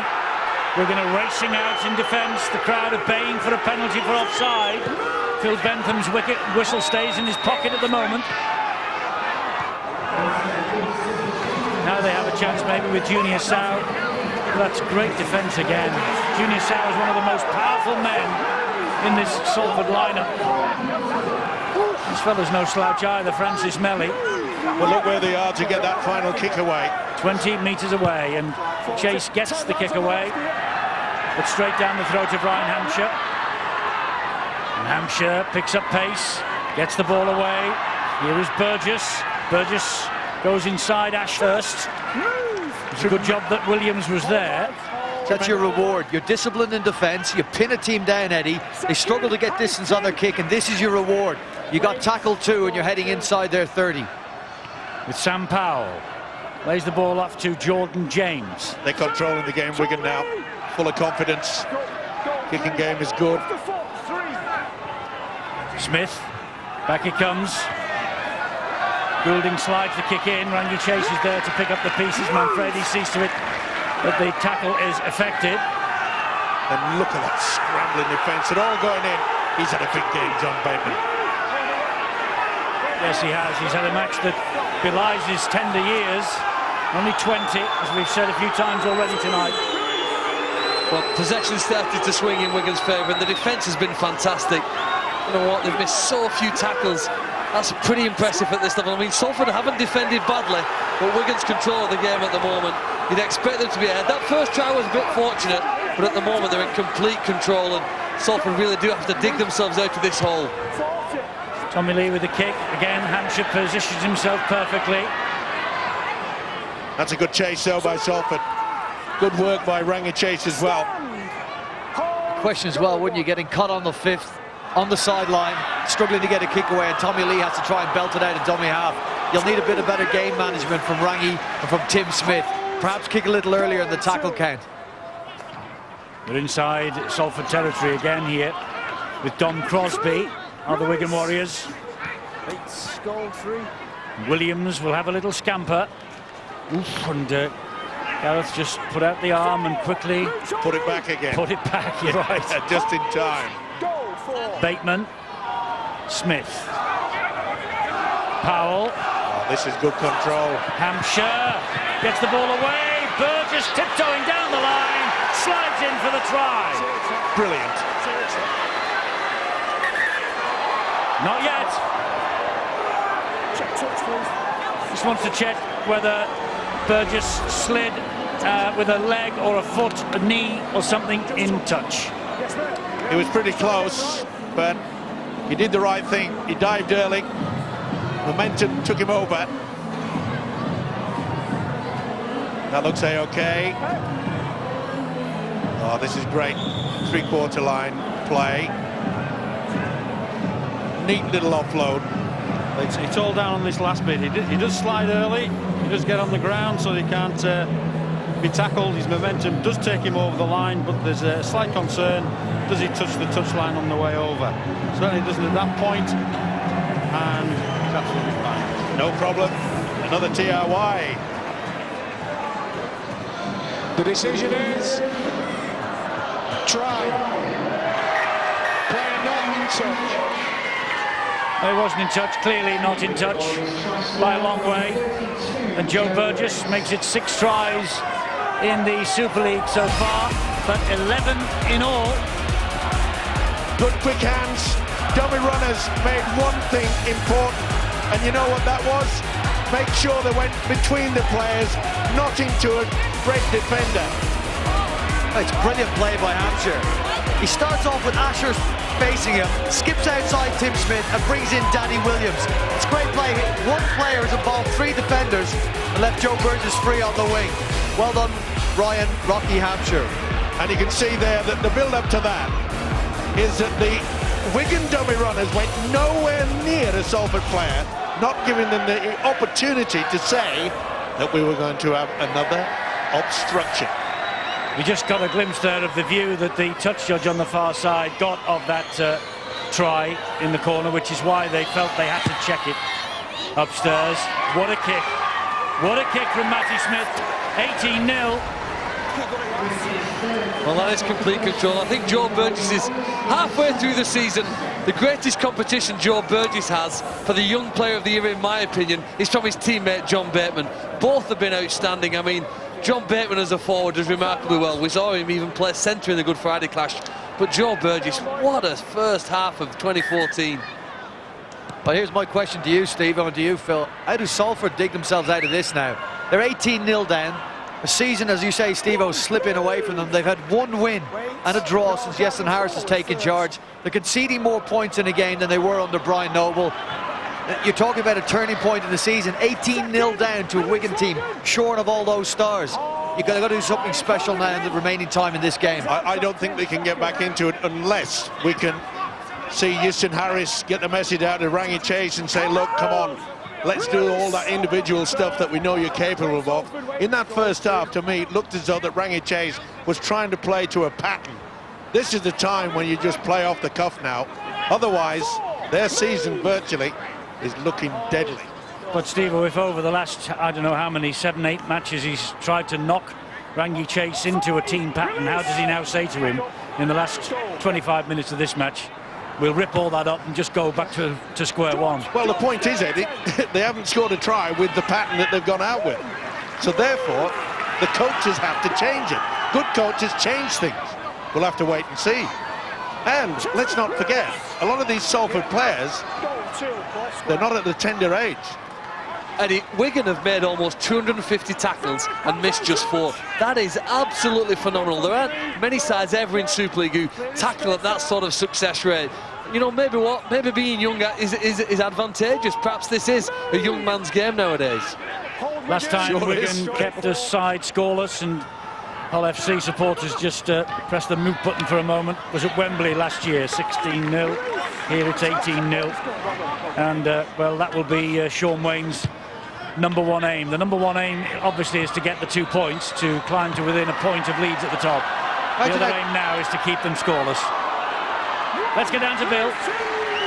Problems for the Salford Red Devils. They've lost both centres because Junior Sow has gone off with a hamstring problem. Martin Gleeson has got a dead leg. Sow's gone straight to the dressing room. Gleeson might be able to return, but it's looking unlikely. Certainly doesn't look convincing. So with the scoreboard against them, and now the injuries are piling up against them as well, it's not a good night for the Red Devils again. No, it isn't. It's a great night for Wigan, though, so far. When you look at the list of names that are out tonight: Bowen, Charnley, Thornley, Green, Flower, Farrell, O'Loughlin, Pettybourne, Clubb, and, of course, Michael McIlorum. Now, that's 10 first teamers out, and some of them are long-term, Blake Green particularly. We might have to get used to some of these unfamiliar names in the Wigan side for a few more months to come. And with certainty and confidence, Sean Wayne could call up Hampshire, Manfredi, Powell, Sutton, Williams, I say. I mean, when those all big players come back in, he's got all of these players now that are getting Super League experience and game time. You need a big squad to win a double, Eddie. They did it last year. They're going to have as good a squad again this year. Massive test for them next Thursday, you've just seen. And a big match on Friday, Warrington Leeds as well. That's all next week. We've got 2 more for you this week, of course. Tomorrow we're at Saints and Huddersfield at 7:30, Sky Sports 3. And on Saturday we'll see the Catalan Dragons and the Bradford Bulls at 5 minutes to 2, also on 3. Well, a golden opportunity now for the home side to register some points. They desperately need something to lift their spirits. And yet, you see that magic touch. They need something. That's a good run, though, and good offload. Yeah, belligerent run from Gareth Hock. He found Tommy Lee. And the ball then gets into centre field to Logan Tompkins. And his pride will be hurting as much as any of them, Logan Tompkins, being on loan from Wigan. He's clapping his hands behind Lamatasi as he gets to his feet. This is Tim Smith. Here is Rangi Chase. Gets it away to Greg Eden. Eden then finds Matty Ashurst. And Ashurst hasn't got it down and has lost control. So here we go. I'll tell you what, they should be paying him double time tonight, the video referees, because we're up and down to them like a fiddler's elbow. Just check a strip at the end. Was there a strip at the very end, Stuart, if it gets that far? This is a very strange one, because I'm not convinced he's got the ball down, and he seems to lose the ball, have the ball taken off him, and then a Salford player put it down. So it'll be interesting to have a look at the back end of this again. Looking at the ball movement again, which is similar to what we've seen most of the night. Certainly no obstruction so far, and they're happy with that. We're now going down to the grounding. Still in possession of the ball. I think Burgess gets the right palm underneath it. He tries to get it down, and watch this. Nowhere near. Well, Burgess has had a second pull on that. If your hand is all in the ball, touching the ground, does that not count, Stuart? No, it does in a tackle, but not when a try is being scored. The ball has to be placed on the ground for a try to be scored. This could be a penalty against Wigan, penalty for Salford. The decision is no try, penalty attack, ball steal. That's exactly what the pictures told us. Well, the mascot's smiling, but that's a fixed grin, I'm afraid. Wonder who that's based on, by the way, the Salford mascot. Give me time. They get his blood pressure checked. So here comes Salford with another opportunity then. Ball having been stolen over the line. And Rapira drives it in. This is such an important set of 6. They've got to get points on the board here. He was muscled in by Gelling. It was Rangi Chase. He got that away somehow to Eden. And Eden finds Tommy Lee. And Wigan cover up in defence again with 3. They're eager in defence. How on earth did he get that ball away? It was a nice offload, wasn't it? But can they make it count? Smith drops the pass off to Puller 2, and the big man goes up the middle. Here's Logan Tompkins again, 9 metres out. Tim Smith changing direction, straight into Ryan Sutton. This Wigan defence is unbelievable for such players of tender years. Once again, it's Rapira. 4 men around him. Nice little work from Logan Tompkins, but they got the numbers. So it's with Smith, who finds Chase, stabs it in. Ball is knocked on. There's going to be a repeat set coming at Wigan's defence again. He tried hard, did John Bateman there to pick it up on the full, but just couldn't keep control of it. Well, Salford have got 1 minute here now to make the next 19 a very exciting period. If they could get 1 try, I think they would lift. They recognise this game is a must-win here. The scrutiny's on them. The owner knows that they need to come up with 2 points, but they need a try here to reinvigorate their energy. But what have they done? What have they done in the last few minutes? They've just run it harder. It started with Gareth Hawk off that penalty. He ran straight at Darryl Goulding, sat him back on his back. That's all they got to do. There's no change in their structure. Yeston Harris hasn't asked them to do anything differently. They've just suddenly lifted and run harder. There's the secret message. So we've got an hour on the clock, and here comes Rangi Chase again. And he gets the ball away in the most impossible situation again. Nowhere forward, though, for Eden. But they're lining up left and right. They go right with Chase. Chase with a short ball. Hansen gets the ball away. Somehow the ball bounces off Matty Ashurst. That's a knock-on, and that is a win for the Wigan defence. Unbelievable from these Wigan young players. And they are celebrating the Wigan youngsters as if that was the try that won the grand final for them. Wonderful play. They just scramble back. They work hard for each other. You know, before the game, when Wigan, before they played Leeds at the Magic weekend, that man, Sean Wayne, said, if we win today, we'll probably be the best that he's ever experienced as a coach at Wigan. Well, he's got to look at this tonight. If they win, just as equal, I mean, it's been tremendous. It has, when you consider they lost McIlaurin midway through the first half as well. Bateman just steps out of the way of 1 flying tackle.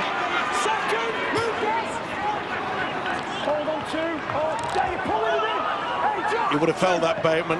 Tarzi That's a big hit. Wow, Rapira and Hansen. They're locking horns, that's for sure. I'm just saying that...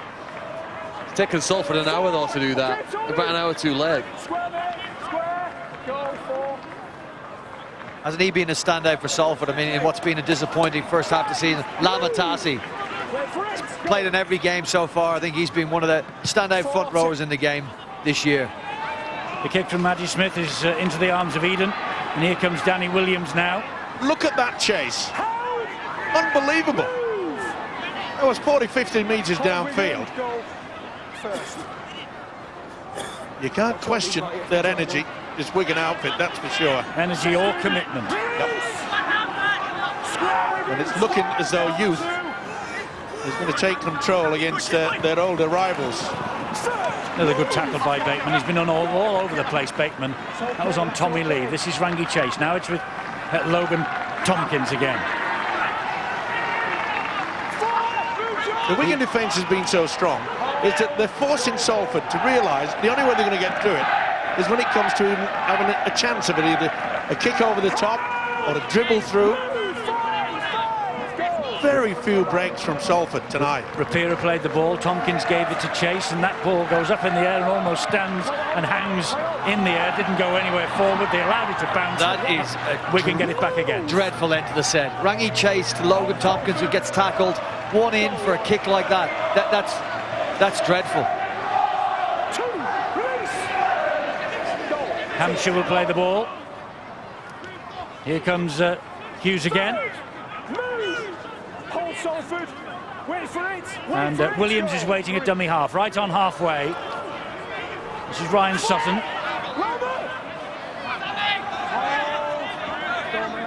Williams once more. They go down the left-hand side with Powell. Powell then gets it away to Gelling. Good job that Smith got the tackle in. He's had a big game as well as a big centre. Just gone down on his haunches there. Might have been injured, might have been hurt in that. But here's a high kick from Matty Smith. And claimed in the end quite easily by Francis Melly. Eden will try and work the ball forward for Salford. Good take, but again, look at them, they're just swarming around them. You know, these Salford players, they'll be fed up. And how many are out on that field of play? It looks as though it's 30. 10 metres, Wigan. Never mind 13. Goal 3. Bang. Tarzai again. Just simple basics, isn't it? One goes low, the other one stops. Here's a chance. Oh, Eden was nearly through. This is the last tackle for Salford. Chase dabs it over the top, but there are 3 or 4 Wigan defenders there expecting that. And look at this run here now from Hampshire.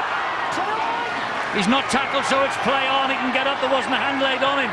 Oh, he's backed himself as Hampshire. That's going to beat him, is it? That's going to beat him. It's only the bounce of the ball that's beaten him. Boy, that would have been some try.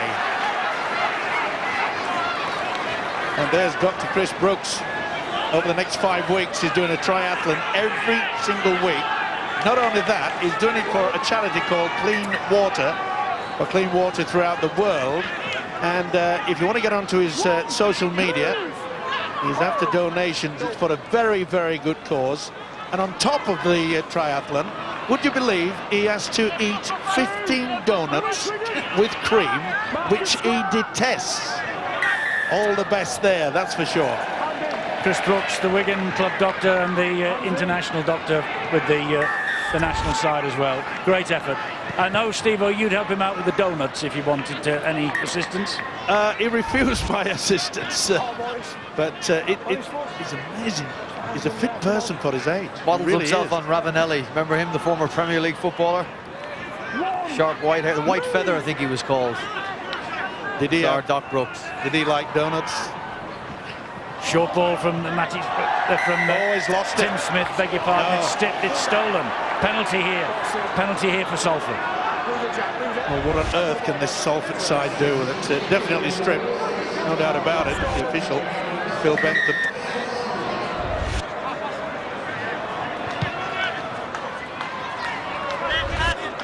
So a chance for the Salford Red Devils, starting with Ashurst, who gives it to Smith. Chase. Here they come again with Pulatua. And that was Ryan Sutton and John Bateman doing the job on him. Hock gets it to Eden. Here is Melly. Wonderful defence by Manfredi. Look at this celebration of this defence from the Wigan side. And they know, Eddie. They're all coming across. They know that this game is won. And that has been a key factor. I've mentioned it a few times. You talk about basic defence.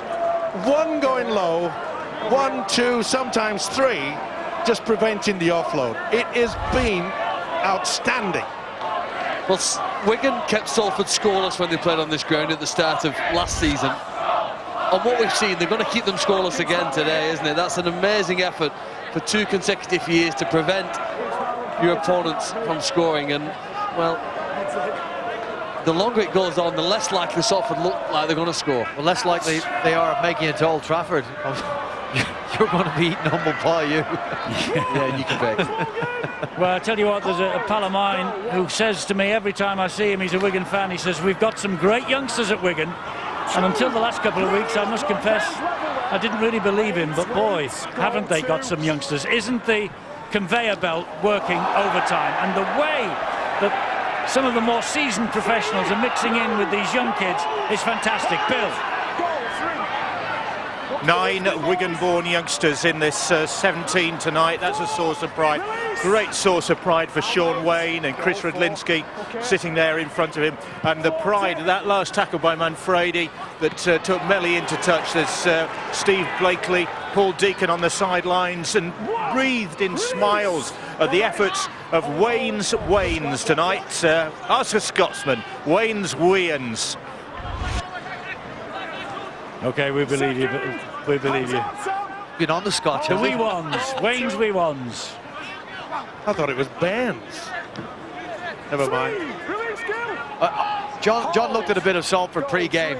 Looked at the structure, the attacking structure. He thought that Yeston had brought from. We're seeing a bit of it now, actually, from Wigan. I wonder, would that be enough to get them through, not just this game, but the rest of the season? Well, they've shown it in tiny, tiny spurts tonight. The rest of it really has been poor, both in attack and in defence. Well, I've mentioned it enough times to be sick of saying it, really, but this is the best time and probably the only time that they had a great chance of beating Wigan with all these players out. 10 minutes to go, they're 18-0 down. And a high kick. That is Rocky Hampshire's all on his own. Just got to him. Ankle tap that. Was it ever? He was on his way. It was his opposite, I think. I think it was Greg. Yeah, it was. It was Greg Eden who got the ankle tap. I suppose the challenge for Wigan this season is to slowly introduce Hampshire into the side. I know they've got Matthew Bowen, the Australian fullback who'll play it most of the time, but the success that Wigan had over previous years is slowly introducing the young players, giving Hampshire enough game time that maybe next season he takes over that fullback role. And Phil, what about the likes of Lewis Teeney? Where's he? Because he came and hit the scene competition last year, to be picked at Wigan is very intense. Before this game, their under-19s beat Salford on a field not far from this, just at the back here as well. So they've got a variety of good young players. As the one-pointer comes in, Mike. Drop goal from Matty Smith just to rub salt into everyone's wound. Beauty. And he deserves all the accolades that are on offer tonight, because he realised, especially when Michael McAlorum had to leave the field of play, that all the responsibility was going to be on this man's shoulder. Well, they seem to be upset about something. Someone wasn't got himself into the proper position for the kickoff. But that is the icing on a very, very well-baked cake tonight. Lewis Teeney, by the way, out on dual registration at Workington for much of this season. I made the commentator before the kickoff that when I looked at the Wigan side and I looked at the Salford outfit, and I'm thinking all that experience, I said if Salford don't win tonight, they should feel embarrassed, and I think they might do. Well, I think it's increasingly becoming a young man's game. I think the days of people like Adrian Morley starting so young, 17 at Leeds, and playing through to, is he 37 now? 37, 20 years he's been going. I think the brutality and physicality of the sport won't really allow that to happen. Players won't get a 20-year career. Jamie Peacock's on fire. He's the same age. I don't think that will continue though, Brian. I think players who come in now at 18 physically won't play for 20 years. Well, we probably won't have a lot of them, but you might get the exceptions like those two. I'm going to say, they've been saying that Jamie Peacock's been finished for many years, and he keeps coming back. He does, and when he was with us at the weekend at the Magic, poor guy could hardly walk. And I think, from memory, I think I've seen the 19 for Leeds for the weekend. I don't know whether he's going to make it. I think he's out. I'm not 100% sure, but I think he's missing this week. I think they're giving him a well-earned breather for the game against Hull tomorrow. I tell you what, it wouldn't be a bad idea either, because Wigan really gave it to him. And he acknowledged that. Well, we've got a good idea where Leeds are. We've got a good idea where Wigan are. We might have an idea here. Williams is obviously lame. He's obviously lame, Danny Williams. Harrison Hansen barrelled into him in a tackle previous. He was left on the ground, so that's the result. Otherwise, he would have made a better effort on that. We know where Wigan are. We know where Leeds are. We should get a good idea tomorrow where St Helens and Huddersfield are. And that's a game I'm finding difficult to separate those two teams. Yeah, should be a cracker tomorrow. Rangi Chase running flat and loses the ball. And if Matty Smith had picked that up, I think Matty Smith might be thinking, I'm glad I didn't. First knock on by Rangi Chase, head and feed to Wigan. He would have had 60-odd metres to go. And it was a one-on-one, so that was play on. And Matty Smith said, "Oh no." But they'll be quite happy. Put the young pack. Adrian Morley says, didn't he strip it? Didn't he steal it? And the referee said, no, first one. Looked like he tried to offload. No, it was one-on-one, Eddie. So it didn't really matter, and he went backwards. But I think great play! I think Matty Smith, Steve-O, came up with a knock-on. Anyway, here we go. Shot the game. Here is Burgess, too quick. Too quick, second try for Burgess. Second try tonight for Joe Burgess. Well, they lost Pat Richards back to the NRL in the close season. They've lost Josh Charnley to injury, but they have found a rare nugget in Joe Burgess. He's played 15 out of 16 now, 12 tries in all games. He leads Wigan's chart in his first season. And that's try number 7 of this Super League campaign. This is brilliant. It's very rare that you see a try scored started from the scrum base. Watch him going to overdrive. He knows it's there. He knows they've got the 2 vital league points. Clever. These youngsters take a bow. It has been nothing short of magnificent. And a hallelujah moment because Phil Bentham did not prefer this one upstairs. You think you'd reconsider the decision to put Harrison Hansen, a man who's made 35 tackles in the game so far, in the backs defending off a scrum and allowing Don Manfredi to skip outside him. Harrison Hansen's out on his feet and you're getting him to defend in an area where he's got fresh and fast men against him. Skipped outside him, Harrison couldn't get next nor near him. And Joe Burgess, what a sight that is. But that's the decision, trying to put the forwards out there defending in the back line off a scrum. I think it's suicidal. Well, 8 times try decisions have been handed upstairs. That one wasn't. There was no need. And Joe Burgess romped his way over the line, leaving Salford trailing in his wake. Now then, can Matty Smith cap what was a great try?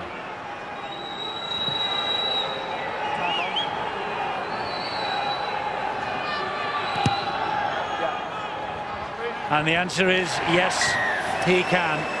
He's been the engineer-in-chief tonight as Matty Smith in a magnificent team performance from this team of Wigan Bairns. Wonderful work by Manfredi as well.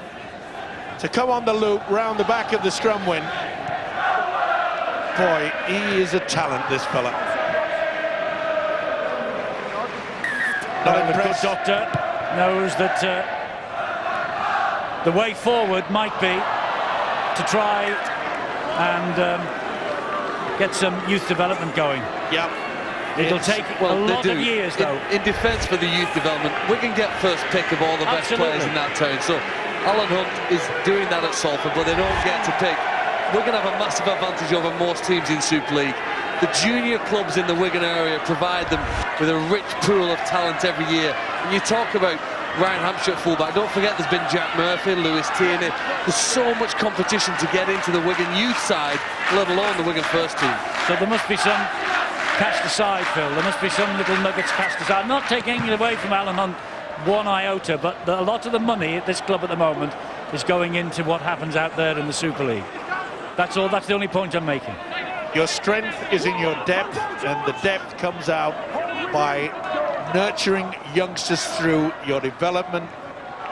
Yeah, but and that is the most important factor about any sport. When you're trying to turn a club around and you are the bottom of the league, you have to make some effort. You can't think, okay, I'll wait 10, 15 years. You've got to make some recruits, haven't you? If you believe that you can change a club. Yeah, absolutely.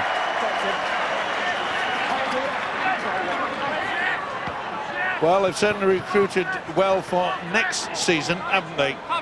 Yes, Ben Jones-Bishop and Kevin Locke. Yep. Oh, talking of the Locks, by the way, the stadium manager here, Marcella Locke, it's her birthday today. I was asked just to pass on our good wishes from Sky. There we go. I'm glad I mentioned that. That just gives me a little reminder. Happy birthday, Marcella, but it won't be much of a happy birthday with a 25-0 scoreline against her team. Here's Bateman. and it takes 3 to bring him down. When we think it was 0-0, you know, wasn't it? With 39.5 minutes of this match gone. Well, especially in those 39 minutes, Eddie, with Salford really were in control. Oh, he didn't hear the call, I don't think, Manfredi, or Wigan for that matter. That's the turnover, caught in possession on the last. Just one little blip. Yep. Oh, hello. Garrett's starting to lose his cool. Oh, he threw the head in against Manfredi then. What on earth is he doing? Luckily, I don't think he made contact. I don't think anyone saw it. There was an elbow and a forearm in the face of Goulding. He went down, then he threw a punch, then he stands up. And I don't think the referee or touch judge actually saw that. We did. Little movement of the head. Yeah, but luckily, Hock's left arm was in between him and Manfredi. I mean, Goulding knew that he got it fair and square in the chops with the elbow. Well, is there any consolation, Red, left for the Salford side? Well, we've been here twice now this year. The last time we were here, St Helens won by 38-0, and here tonight it's 25-0. They won't want us back. Smith, Wigan try and keep that line intact. That's the big challenge now. Tompkins, Rangi Chase. Here is Eden. And the ball is out to Danny Williams, to Francis Melly, beg your pardon. And Francis Melly goes over for a consolation try. So there we are. Maybe they will want us back after all. Well, very few occasions that the Salford three-quarter line have been able to get it. It came about by lovely little dummy from Rangi Chase. Got the ball through. Greg Eden came on the angle and created what has probably been only about the third opportunity they've had. They've been well beaten. Mere consolation for Francis Melly. Good work, though, by Rangi Chase and the fullback Greg Eden. But far, far too late, I'm afraid. And you can see the disappointment etched on all the players.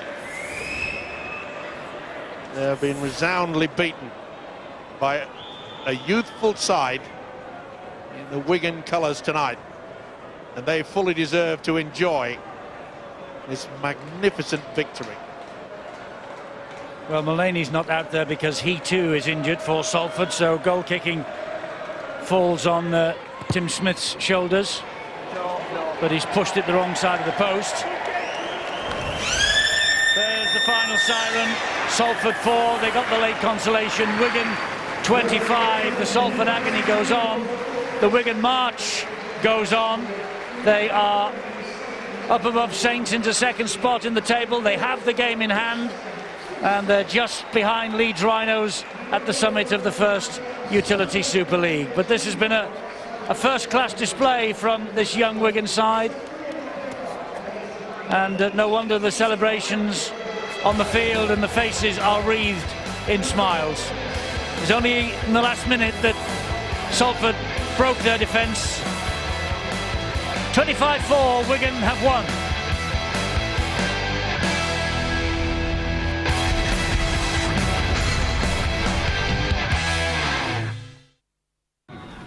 Looks like a job for the old magic sponge.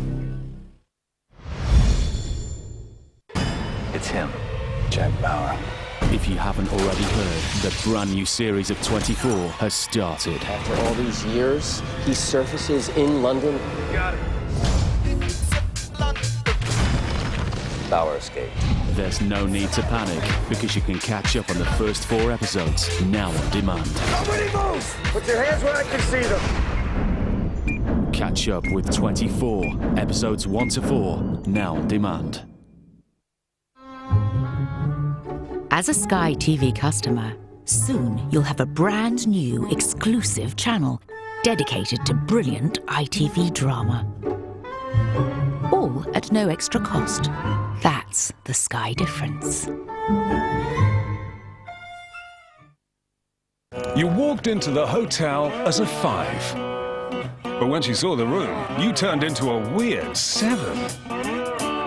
When she saw the rooftop pool, you went to 11. You two should probably get a room. Oh, that's right, you already did. At Planet Earth's #1 accommodation site, Booking.com. Booking.yeah. Attention passengers, we'd like to demonstrate how you won't have to tighten your belts. We request that you switch on all mobile and tablet devices and go to farefx.com. Please review how many more euros or dollars you could get. Oxygen masks are provided. If you haven't used farefx.com, the exits are situated here, here, and here. For a fair foreign exchange rate, go to farefx.com. I spy with my little eye something beginning with T. Is it a tractor? No. Tree. Nope. Is it a train? No. Is it a tyre? No. Is it Teddy? No. It has to be a tree. We've had that. Do you give up? Yes, I know. Wait. Is it tracks? Distractions can cost you your life. See track, think train. Ever had a moment when you realise just how much you care about the things you own? Right, where shall we start? At More Than, we've introduced a new way to buy home insurance. We start by asking you how much you want to pay, and together we'll help build the perfect cover for your home. Thank you for talking me through everything. Happy to help. More Than, where you mean more. If you're going to do something without love, don't do it at all. Don't stay in a relationship without love. Don't start a career you feel no love for. Don't drive without love. You'll probably reach your destination feeling worse than when you left. Instead, choose something that makes driving a pleasure. Toyota Hybrid, the reason why 6 million people have fallen in love with driving again. Find your reason at toyota.co.uk. Want a free bet on the All-Spanish Champions League final this Saturday? Well, if Real Madrid beat Atletico 2-1, we'll give you £100. That's £100 if Real win 2-1. Just free text BET to 67555 to get your free bet. Real are favourites for this All-Madrid clash, so get your free bet now. Free text BET to 67555 or visit betbright.com/TV for your free bet to win £100. Welcome to Hotels.com. Have you heard of our loyalty program? When you collect 10 nights, you get one free. Welcome rewards from Hotels.com. Wake up happy. Falamos a língua da Copa do Mundo. Bringing you all the breaking news at the World Cup. Looks like a job for the old magic sponge.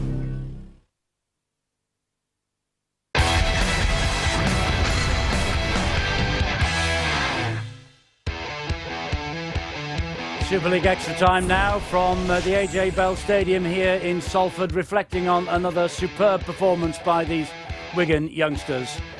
For the second game in a row, they have upset the apple cart as far as the experienced team against them is concerned. They've beaten the Salford Red Devils by 25 points to 4.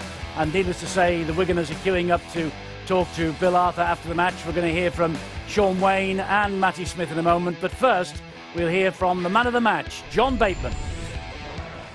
John, congratulations on a man-of-the-match performance for a young side. After what you went through as well at the Etihad just down the road, to come up with a performance like that is something, isn't it? Yeah, I think it's fantastic, John. So we did it last week and did it this week, and we're showing people that still, like we said last week, we're here and we're here to go for it, yeah, and can't write us off because we're still at top of the league. Well, not top of the league now, so we're going well.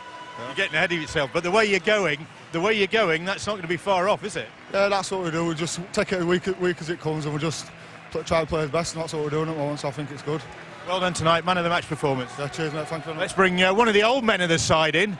You're only 26, but apart from Jordan James, you and a couple of the others are the older members of the side, and you must be impressed with what the youngsters came up with, Matty. Yeah, I think the average age tonight was 22, and these young lads come in and they do a fantastic job, and putting out performances like that last week and this again tonight. A lot of credit's got to go to them, but you know, we did well tonight and to come up against a tough Salford side. Well, this is a Salford side full of stars, full of big names. They showed no respect, did they? No, and it was the same last week. I mean, these young lads, like I've said, they come in and they do a really good job for us, and they just want to do well for the club, and they've done that again tonight. Good to see that you haven't lost your touch with your left and your right foot with that setting up that try for John Bateman. Yeah, it's going good for me at the minute, the kicking, and I've just got to keep practicing, and hopefully they'll stay that way. Are you impressed being a part of it with the way these kids are doing?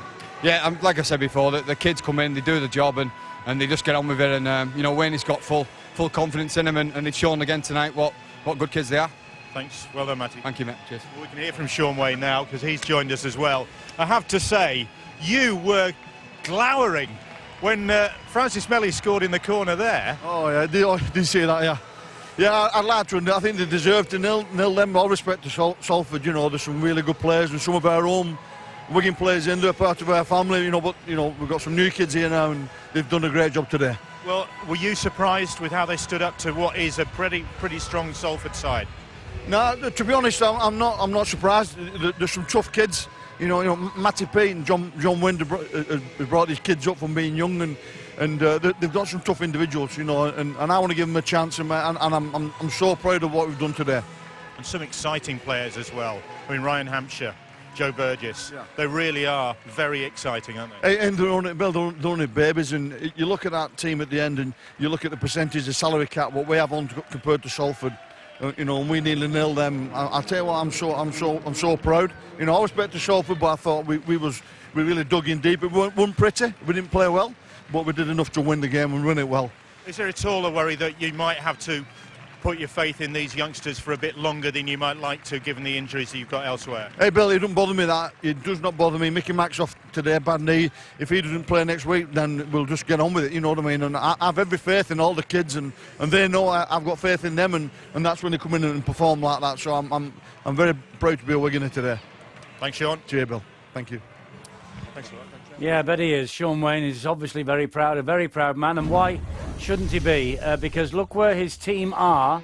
They are just a point behind the Leeds Rhinos at the top of the table. And when Leeds play tomorrow night, of course, Wigan will again have that game in hand, because this is round 14.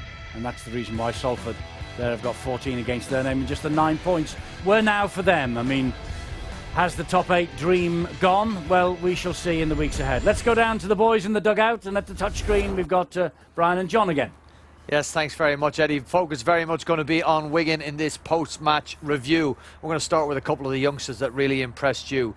Joe Burgess, Ryan Hampshire, combination of the back at one stage led to a try in the game. Take us through their performances, John. Yeah, just before we do start the game, we spoke about Salford, didn't we, and how they'd come unstuck against Widnes at the Magic Weekend, and we talked about Williams and Eden at full-back on the wing, not played an awful lot of rugby league together, and it showed a little. These boys, by comparison, grew up together, they played academy rugby together, they're now blooding and spending plenty of time impressing people in the first team. So here are the guys at the back. I'll stop it just briefly because you know where they are. There's Ryan Hampshire, there's Joe Burgess. Keep your eye on this man, because instead of piling through the line like Danny Williams did, he buys some time, checks his run, all the things you were talking about before the game. So we'll run that on. Now, Joe Burgess, he behaves like this because he knows Ryan Hampshire. He knows his style of running, and he's able to get off the back of it and give Wigan an extra 20 metres go forward. Now that's off a kick return. Here they are again in attack, slightly different. This is a combination between the two. I did it because I liked it. I particularly like the movement from Ryan Hampshire here. Looks like he's going to engage the line and just skips on the outside of Tim Smith. And Joe Burgess again checking his run. He knows the pass is coming and finishes extremely well as well. He's brilliant. And one of the standout, I guess, images of that game is the Wigan players congratulating each other every time they've made a tackle. They were close to winning the game 2-0, and I think that was probably one of their targets as they came closer. But every time they stopped a Salford attack, boom, all in together and celebrating, and coming from the other side of the field to do it. Yeah, and we also spoke pre-game, didn't we, about the Salford setup. Here's the Salford setup. This is exactly what we saw. Again, a carbon copy of what we saw pre-game and a carbon copy of what we saw against Widnes, and a carbon copy, by the way, of what Wigan do. Thing is, Wigan know that. There's Rangi Chase. He's the danger man at the bottom of your screen. And have a look at the work of Anthony Gelling here. Now they know it's coming. They this is what they do. They understand how these plays What's are the run. standout feature of this for you from Wigan? Very patient. Nobody runs in, nobody commits too early, and what about that for a decision? Because Rangi Chase is obviously the key man. He's the most dangerous player on that field, and he's the key man in that play as well. But I stuck this on the end as well because I think this year could be the year you really see another star or 2 stars on the wing. Joe Burgess already made a name for himself. Dominic Manfredi, well, the saying goes, a good young and beats a good old, and I think he got the better of Francis Melly tonight. Yeah, it's well, a lot of soul searching and head scratching to go for Yeston Harris and his side. That is, I'll make it just 1 win in the last 12 games now for them. Okay, back to you, Ed. Thanks, Brian. We're going to have a look at all these tries, and Steve and Phil are here. I mean, Phil, what you were saying in the first half is that all of these young kids, they want to play for Wigan in the Wigan area, and the competition is absolutely crucial. Well, the try scorer doesn't. The try scorer doesn't. Yeah, they bought him, they brought Dan Sargentson, they brought Scott Taylor. So they've got some outside recruitment of young players, Eddie, mixed with some young local players like Sam Powell, who's developed very well. I mean, was it Alan Hansen who once famously said about Manchester United, you win nothing with a lot of kids? Well, on the evidence of what we've seen for the last 2 weeks, Wigan have got every chance of winning trophies this year. It's a brilliant try again from Joe Burgess. They're high on confidence, they're moving the ball around, and at the moment they do look unstoppable. I think if you've got a good kicker and organiser, as they have with Matthew Smith in the middle of the field, and you've got aggressive forwards and enthusiastic backs, then they're going to be hard to beat. And next Thursday, I should say, when they play against Huddersfield, well, I can't wait for that, because they've been too good for Leeds last week, too good for Salford tonight. And the season started with Huddersfield almost embarrassing Wigan at the DW Stadium in round 1. Everyone seems to have forgotten about that, don't they? No, Huddersfield far too good for a strong Wigan side. But next Thursday, it's a chance perhaps for some revenge for the Wigan Warriors. We shall see. OK, that's the story of Wigan. Steve-O, the story of Salford. And we all have to take a deep breath, because Marwan Kukash has invested a lot of money in this club and a lot of money in this side. It ain't working, is it? You cannot... I mean, Alan Hansen said you win nothing with youngsters. You can't actually buy a team to play at any level of any sport, can you? It's very, very difficult, because when you get injuries and you just don't have any depth, and I think most of the fans, when they see Salford being beaten, they chant out, you know, what a waste of money, old men, old men. And quite frankly, you know, you take a big gamble. You can't introduce the youngsters straight off. That will take years to develop. So therefore, he had to take a gamble, did Dr. Kukash, and say, well, I'll splash out the money. Let's face it, you know, not a lot of the great players would want to come to a club that finishes in the bottom half of the table. It's not easy to do that, and there's only one thing that you can entice them with, and that is money. And he has given a lot of money to some of the players, but I'm afraid they're just not gelling. The confidence must be very, very low. You mentioned 4 coaches since Dr. Kukash was being involved with the club. That doesn't give a lot of responsibility to, and say, encouragement to all the players. It's, you know, and it's getting worse. I said before the game started that if they did not beat Wigan tonight, it was an embarrassment. And I'm afraid I'll have to say it again. They looked embarrassed. The last thing we want is to drive Dr. Kukash away from the game, though, do we? I mean, you know, what happens if he suddenly loses Sports patience? like that, it's cruel. It's really cruel, isn't it, sport? And he's invested a lot of time and effort so far, but he's going to have to stick in for a long time. If he took a lesson out of Huddersfield and maybe what Ken Davies' investment was, that was about a 10-year period, wasn't it? I mean, he went to a lot of games and watched his side lose before they eventually got to the top of the table. So it will take a period of time, and perhaps myself included, put too much pressure on the Reds to think that they were going to go from the bottom to the top. Are you prepared tonight months? Now to concede? They're not going to. No, not yet. Not yet. Not yet. Gone. They're not. They've still got a chance. They won't make the 8. Forget about it. If they play anything like that for the rest of the season, they won't come up against that sort of quality. And I use that word advisedly, because those Wigan young players, plus the ones they brought in, that is quality. They won't come up against that every week, will they? So is Bet still alive? Quite frankly, I think he should just admit defeat. Not yet. Not yet. You're not going to get to Old Trafford. 3 more weeks. If you make it to 8, they've got a chance. Everyone's got a chance if you get to the top 8. You know that. Everyone has a chance Hang on. to the top 8. I think I've seen that's 1 pig, 2 pig, yep, 3 flying pigs. Ever the optimist. Give me a break. Give me a break. Okay, well, it's only halfway through the season. You've got it's to come about on time we turn the heat on you rather than Salford and the coaches and the players and the owner, eh? Fair enough. Okay, all right. Well, Keep the faith, Phil, keep the faith.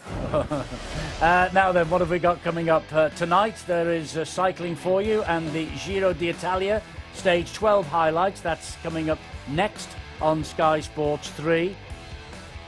And the PGA Tour Golf, the Crown Plaza Invitational, now on Sky Sports 4, day 1. That's live golf, day 1 right now. Tomorrow, we're at Saints against Huddersfield, 7:30 on 3.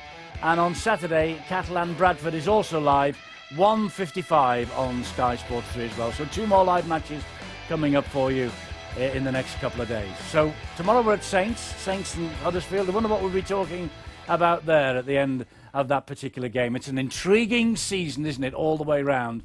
And I think we've seen a great Wigan team of youngsters tonight. I wonder if they can kick on all the way through to Old Trafford. We'll see. See you tomorrow.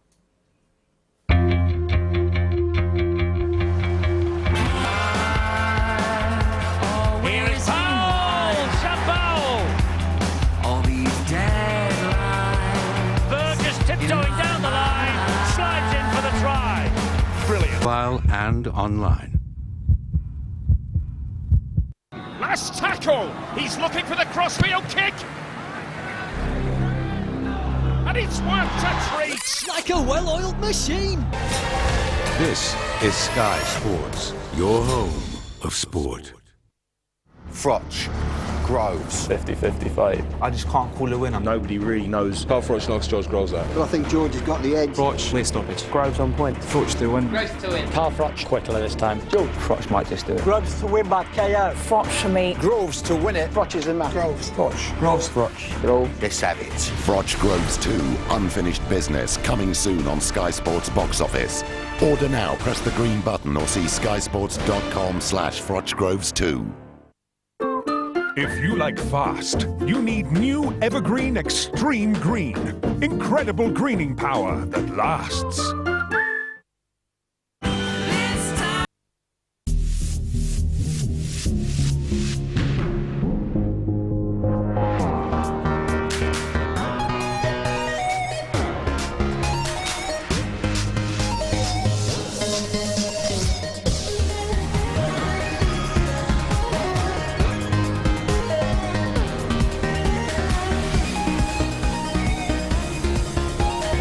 Download the app or go to williamhill.com/Vegas.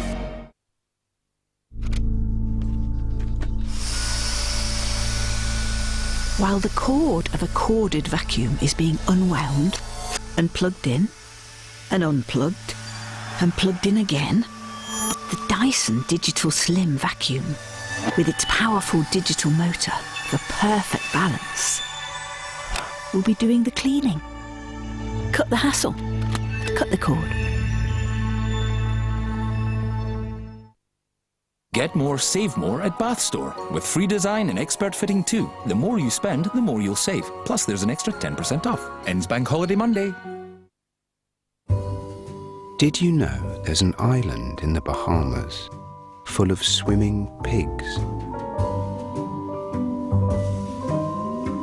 Book your flight and hotel together now and save on worldwide destinations with Expedia.co.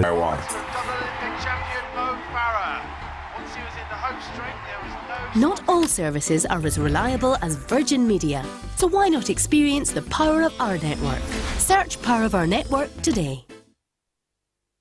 Because we insure millions of school runs worldwide, Have you got your lunchbox? we know just how the morning can feel. Allianz Insurance from A to Z.